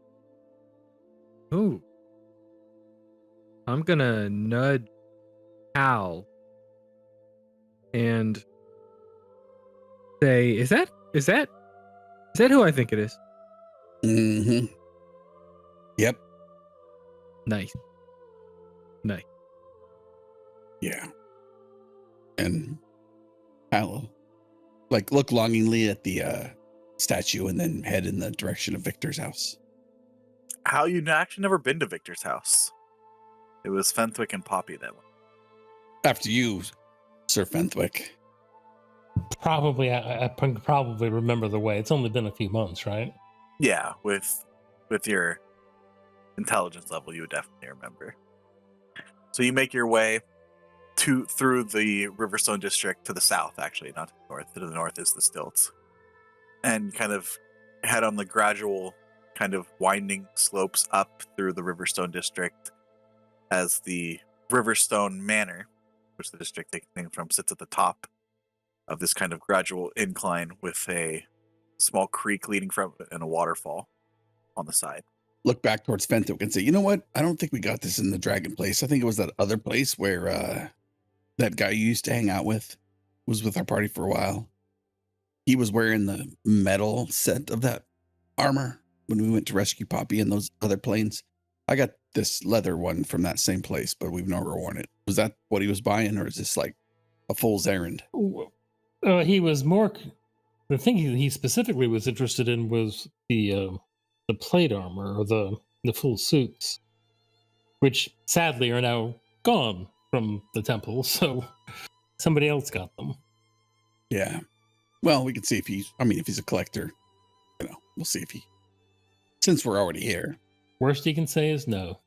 Yep. That's not that stuff isn't cursed, is it? I don't know. I've never put it on. They'll get in the way, and I'll make my pecs do the. Well, he's probably not going to wear it anyway, so it doesn't really matter. Yep. And eventually you make your way to the large home and estate of Victor Lesueur. The large gilded gates stand in front with 2 armed guards out in the front in a guardhouse on the other side of the gate. I'll just flash them my coin. Say we're friends. Is he home? One moment, sir. And you see one of the guards go in to the guardhouse and pick up a stone and start speaking into it. And after a moment, a older human male, thin, short, black hair with a small pencil mustache comes out, wearing coat and tails. Yes. You have business with Master Lesueur? Yeah, we potentially have a piece he might be interested in. Wonderful. Please, this way, sirs. And he snaps his fingers and the gates open. After you, good sirs. Fancy. The fanciest. Yep. Let's go. You make your way to this kind of, standard, think of, Beverly Hills mansion. Lots of arches and marble stone throughout. You're led through a very fancifully carved large wooden doors reinforced with iron, but also designed as well. Please. And you're led into a large sitting room. There are a few couches, some chairs, small end tables, and there are a wide variety of items throughout. Paintings, statues, sets of armor, weapons on display. There's a few skulls, one even full set of a full skeleton of not quite humanoid. Just Master Lesueur will be with you in a moment. Would you care for any refreshments while you wait, sir? Ice water. Yeah, same for me. Ice water. Very good. Ice water's all around then. Thank you. Very good, sirs. Just a moment, please. And after a moment, while this butler goes to get the water, you see coming down a very magnificent wide spiral staircase, seeming to tie a bit of a golden silken robe. You see a tall, thin half-elf with graying hair, a bit of a goatee. Think LA art collector, but a half-elf. Yes. I was told that I had some acquaintances that had possible business propositions. I remember you, Fenthwick, was it? Yes. These are my associates, and I introduce everybody.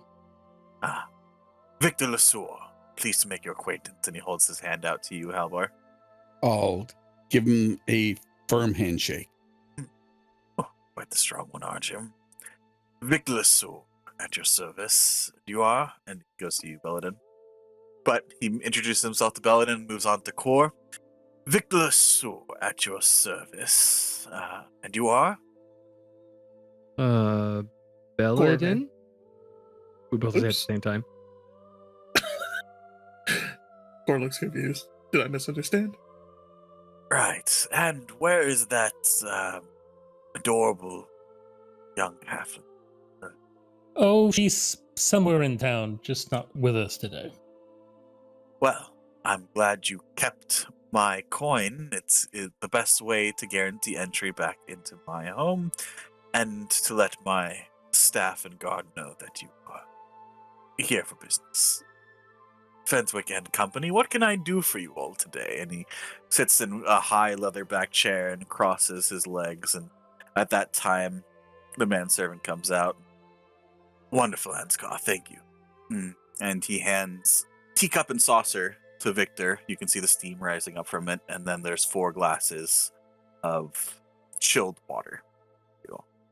I think Hal would slowly pull out the gigantic tapestry that was in the bag of holding that we found somewhere. Is interesting. Is there any notes on that? Wasn't that in... Am I mixing up adventures, or was that in the hole in the ground in the middle of that abandoned village? Like it's down the well. There was like a dragon we fought in a well. Oh, the ghost, the ruins of Ysera. Yeah, we like went underground and there was a whole bunch of stuff Well, down not there. not the of Ysera, of one of the elven ruins in the Mm-hmm. in the forest. We were fighting something and jumped in a well, and then there was just a whole bunch of stuff down there. I think that's where the tapestry is from. That is quite the interesting piece. That is, can you mind if I take a look at it for a moment? I'll unravel it and hand it to him. All 12 feet of it. Oh, interesting. And the designs of this arm, I do believe this is pre-Barudian. This is quite interesting. Where did you find such a piece? In a well. In a well. There are treasures to be found anywhere, I suppose. This is it's quite interesting. Is this what you have to offer, or? Oh, we got some armor too, and I'll pull out some armor. Please take out everything you think I might be interested. You are quite the interesting lot, aren't you? Belladin resists the urge to make that sexual and keeps his mouth shut. Do you, Fenswick, my dear boy, do you happen to have any more of that wonderful armor that you all found? Sadly, no. Oh, that's a shame. I think so too. And you're sure you can't tell me where you got it from?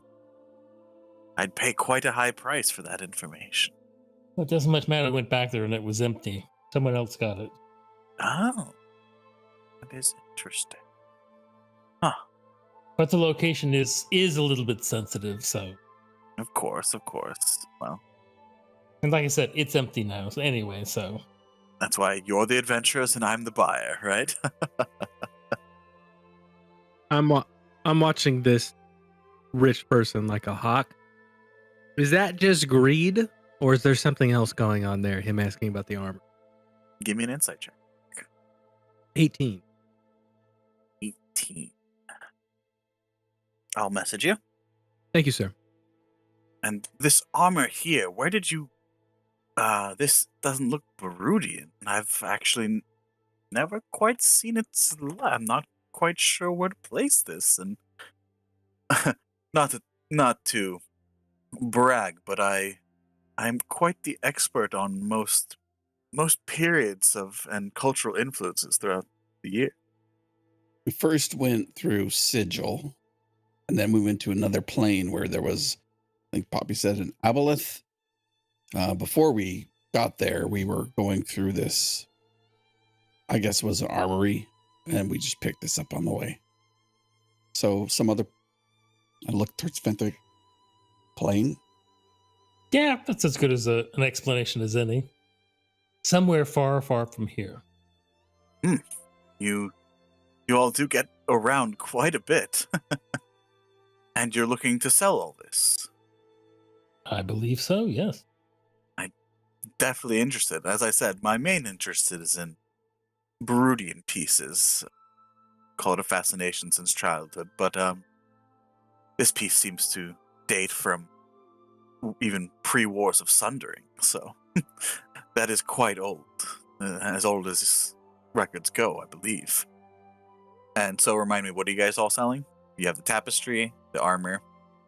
It'll be just shaking out the bag of holding to see what's in it. Yeah. There's a turquoise animal figure, copper chalice with filigree, some other stuff that we don't want to sell. I'd definitely be interested in these two pieces, the tapestry and the armor. And he kind of...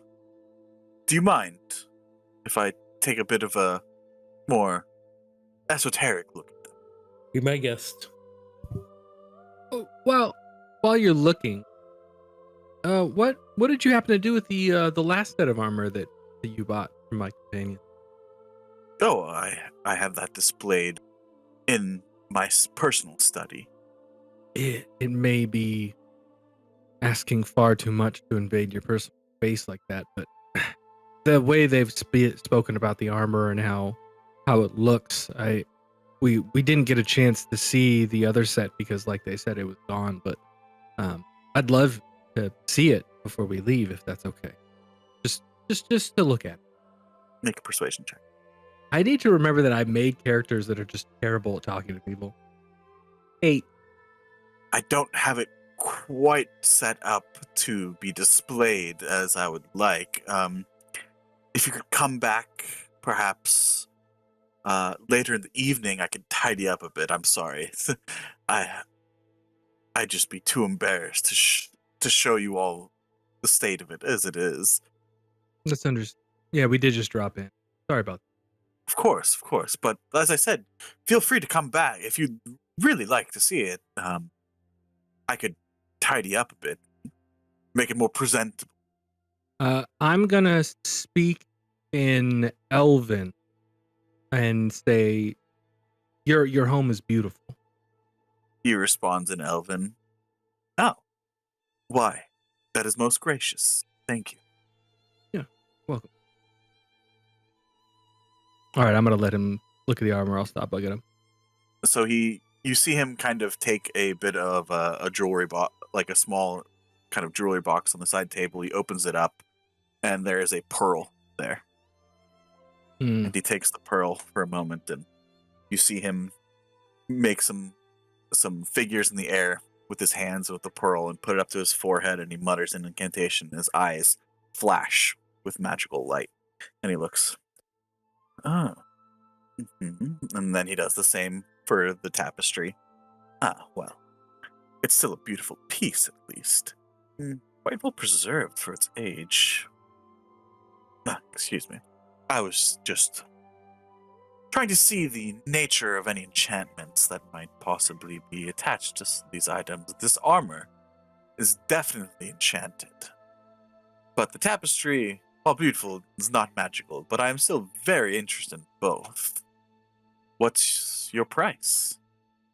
Could we confer privately for a moment? Of course. Take your time.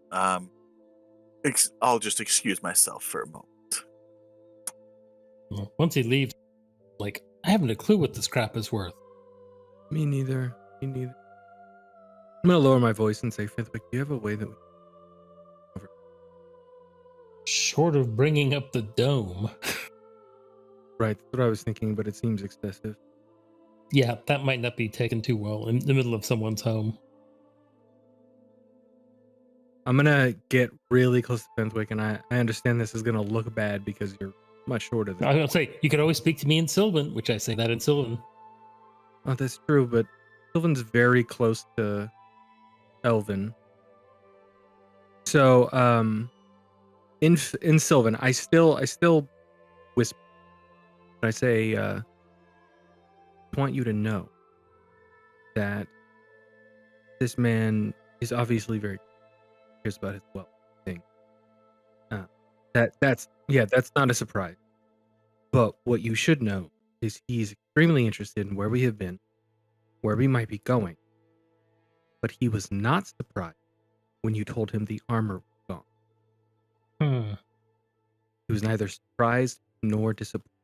And he doesn't care about any of this stuff. He just wants to know where the brooding came from. I don't know. That's why I asked about it. Well, that's okay. That's odd. Right. Yeah, I thought you should know. Fine. Let's conclude this deal, get what we can get, and skedaddle. And then I switched back to Coven and be like, well, you're right, but I still don't know how much this is worth. I suppose we'll just have to have him toss out a price and... Trust him? Yeah, we may get taken, but even if we get taken, it's more money than we have now. Yeah, and it's better than just carrying this around. Well, unless you're interested in, decorating the dome with the tapestry. That'd be fun. Oh, how are you, Core? What do you mean? We are gaining more gold for supplies? Yeah, I'm offloading some stuff that we don't need, but other people may want. Good way to get gold. I switch back to Sylvan and kind of lean towards Core a little bit if he's cool with me getting in his personal space a little bit, and I say, Oh yeah. This man is not to be trusted. We don't think we're in danger, so we're gonna deal for now. And by deal with him, I don't mean hurt him. I just trade materials. I generally follow your lead. You don't have to worry about me. Oh no, I don't worry about you. We're better off with you. And you hear just from the other room, do let me know when you all are ready. Yes, I think we're ready now. Wonderful. Now, down to business. What is your price? Make us an offer. I'll give you 1,500 gold for the armor and tapestry. How does he seem with that quote? Give me an insight check. 70. Seems like a fair offer. Paladin doesn't say anything. That good with you? Everyone fine with that? Paladin just shrugs. Or not. Hal, you okay with that? Yep. Yes, sir. Soul. Wonderful. Always glad to do business with friends. You all seem to be getting up into quite the bit of adventures, so if you find anything else interesting, always think of the sword. Always. Will do. Perfect, friend. Perfect. Can I get you anything else before you go? Something, a light snack, maybe aperitif? No, it's been amazing getting to know you. Again, your home is beautiful. Maybe the next time we come through with treasures that we find, I would love to see that. They just spoke of it so highly. That was beautiful. Of course. As I said, I do have a special place in my heart for Barudian pieces, so I keep most of them in my private Barudian. collection. Right. But you know what? I might move it out to here and display it. I think you're right. Maybe it'll be better for the general eye to see its wonders as well. I mean, at the very least, when you bring individuals like ourselves in to discuss fine things, they'll see how well accomplished and well collected you already are. You have a keen mind for business, my friend, despite your appearance. Thank you. Do you happen to have any jewelry that you want to get rid of for a cheap price? Oh, fucking hell. Oh.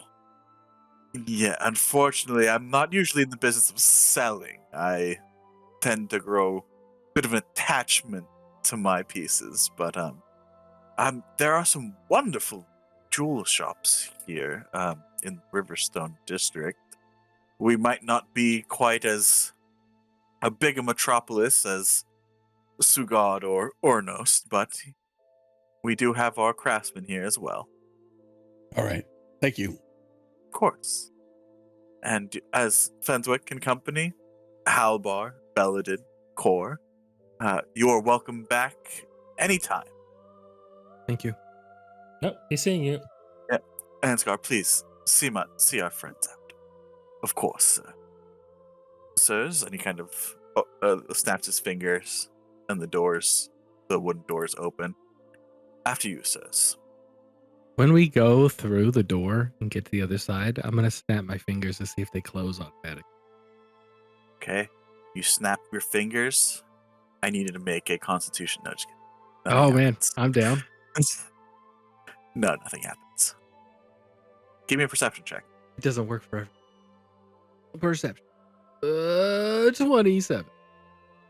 You do see that he is wearing a bracelet on each arm. Ah. You see the glint of metal underneath his shirt and jacket cuffs as he went to go snap. And I noticed the sweetness on his breath, and unfortunately, guys, he has diabetes. Hmm. Okay. Thank you for coming, sirs, and may you come back again. Have a good day. The gate is opened and then shut behind you. We walk down the street. I guess maybe if we start heading towards Lady Celine's. I mean, unless Hal wants to go jewelry shopping. Nope. Let's go. Let's go to Celine's. Belden, what are you trying to tell me? You trying to tell me Okay. we can't trust that guy? Okay. All right. So, look, I just don't like nobility. I don't like rich people. I guess present company excluded. Fucking Prince Hal over here. But, and Belladin does curse, but he uses whatever local curses you use, not the F word. He just seemed eager, and I understand that. People who have wealth want more wealth, so it just keeps growing. People get obsessed with amassing wealth.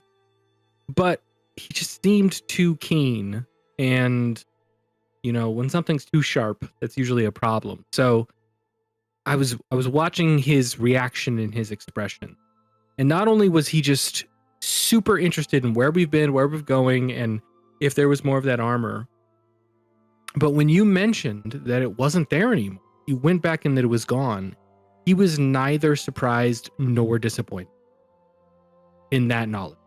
He knew that already. He knew that it was gone. I wonder if someone else might have sold it to him. Or maybe he sent his people to go get it. Did he somehow figure out where you guys come from? That seems kind of a stretch. Did you guys talk about? I don't think we told him where we got it. Well, maybe not him, but someone else, right? Rich people can pay people to go ask questions of people that you've talked to. I don't know if we've told anyone about the temple down there in the mines. Definitely not. I mean, it's not the sort of thing you run around telling people about. Well, especially since because there were a bunch of valuable suits of armor in there, we wanted to go back and collect. Right. So then the only other group that knew that were the orcs. Yeah, that would be my assumption. And the orcs worked for Enix. So if he bought the suit of armor from the orcs, then... Well, he's a collector. I'm sure he doesn't really care who he buys things from. Right. As long as he can get his hand. Yeah, I'd like to think he's not that bad a guy. I mean, he's so transparently self-interested. I kind of respect him. Right. I don't know. I just thought you should know. Yeah, that might be why he doesn't want us back in his study. There might be a number of suits of armor. Yeah, maybe the rest of them. And then he's going to move one out to the hallway where we were, so that way, his stuff is safe. Yeah. Sorry. Mystery for another time. Okay. And at that point, you guys get to the gates of the Riverstone Manor. The guards cross their spears, in front of you and halt. And then you see one run up from the guardhouse and, excuse me. Move away, man. Move away. Don't you know who these people are? You recognize this as one of the guard, kind of the sergeants of the guard that you've seen around here in the Riverstone Manor. You don't quite remember his name, but it's definitely a familiar face that you guys have seen, and he definitely recognizes Fenthwick and Halbar. Please, sirs, I assume that you'd like an audience with Lady Celine, yes? Yes, if she's available. Good. I didn't know she had sent a message so quickly. But, it's good that you all are here. Why? Something happened? You didn't receive a message from Lady Celine or Lady Pop. Nope. I think it's best then that you talk with Lady Celine. She explains the situation. Okay, well, lead on then. And you guys are led up to the Riverstone Manor and once again into the main entrance and greeting hall. And there you see Lady Celine talking with a few clerks and advisors and the captain of her guard. Little Lily is there playing with one of her handmaidens, kind of watching over her in the corner. Lady Celine, pardon me. The rest of the storm chasers are here. I didn't expect you all to get here so soon. Was Poppy able to get you all a message? No. Where are my manners? I'm sorry. Welcome. And she turns towards one of the clerks and just make arrangements for the funerals and for their and make sure their families are compensated. Yes, my lady. Would you all? Sorry, I'm a bit out of sorts. If you didn't get a message, why are you here? We came down to buy some supplies and to touch base with the Nightingale and Poppy. That is a bit of a situation. They're no longer here, I'm afraid. Where did they go? I'm not quite certain. Poppy said it was best for mine and Lily's safety that we were not privy to that information. There was an attack, but a few nights ago, an attempt was made. Marisol's life. Some, what did Poppy call it? The dirge? Poppy and the guards were able to fend her off, and Poppy and Marisol were able to make their escape. A number of my guards were killed, unfortunately. Poppy said that this dirge was after Marisol? Or something to do with the events of the Count's death. That Poppy said she had contacts and would take her into hiding.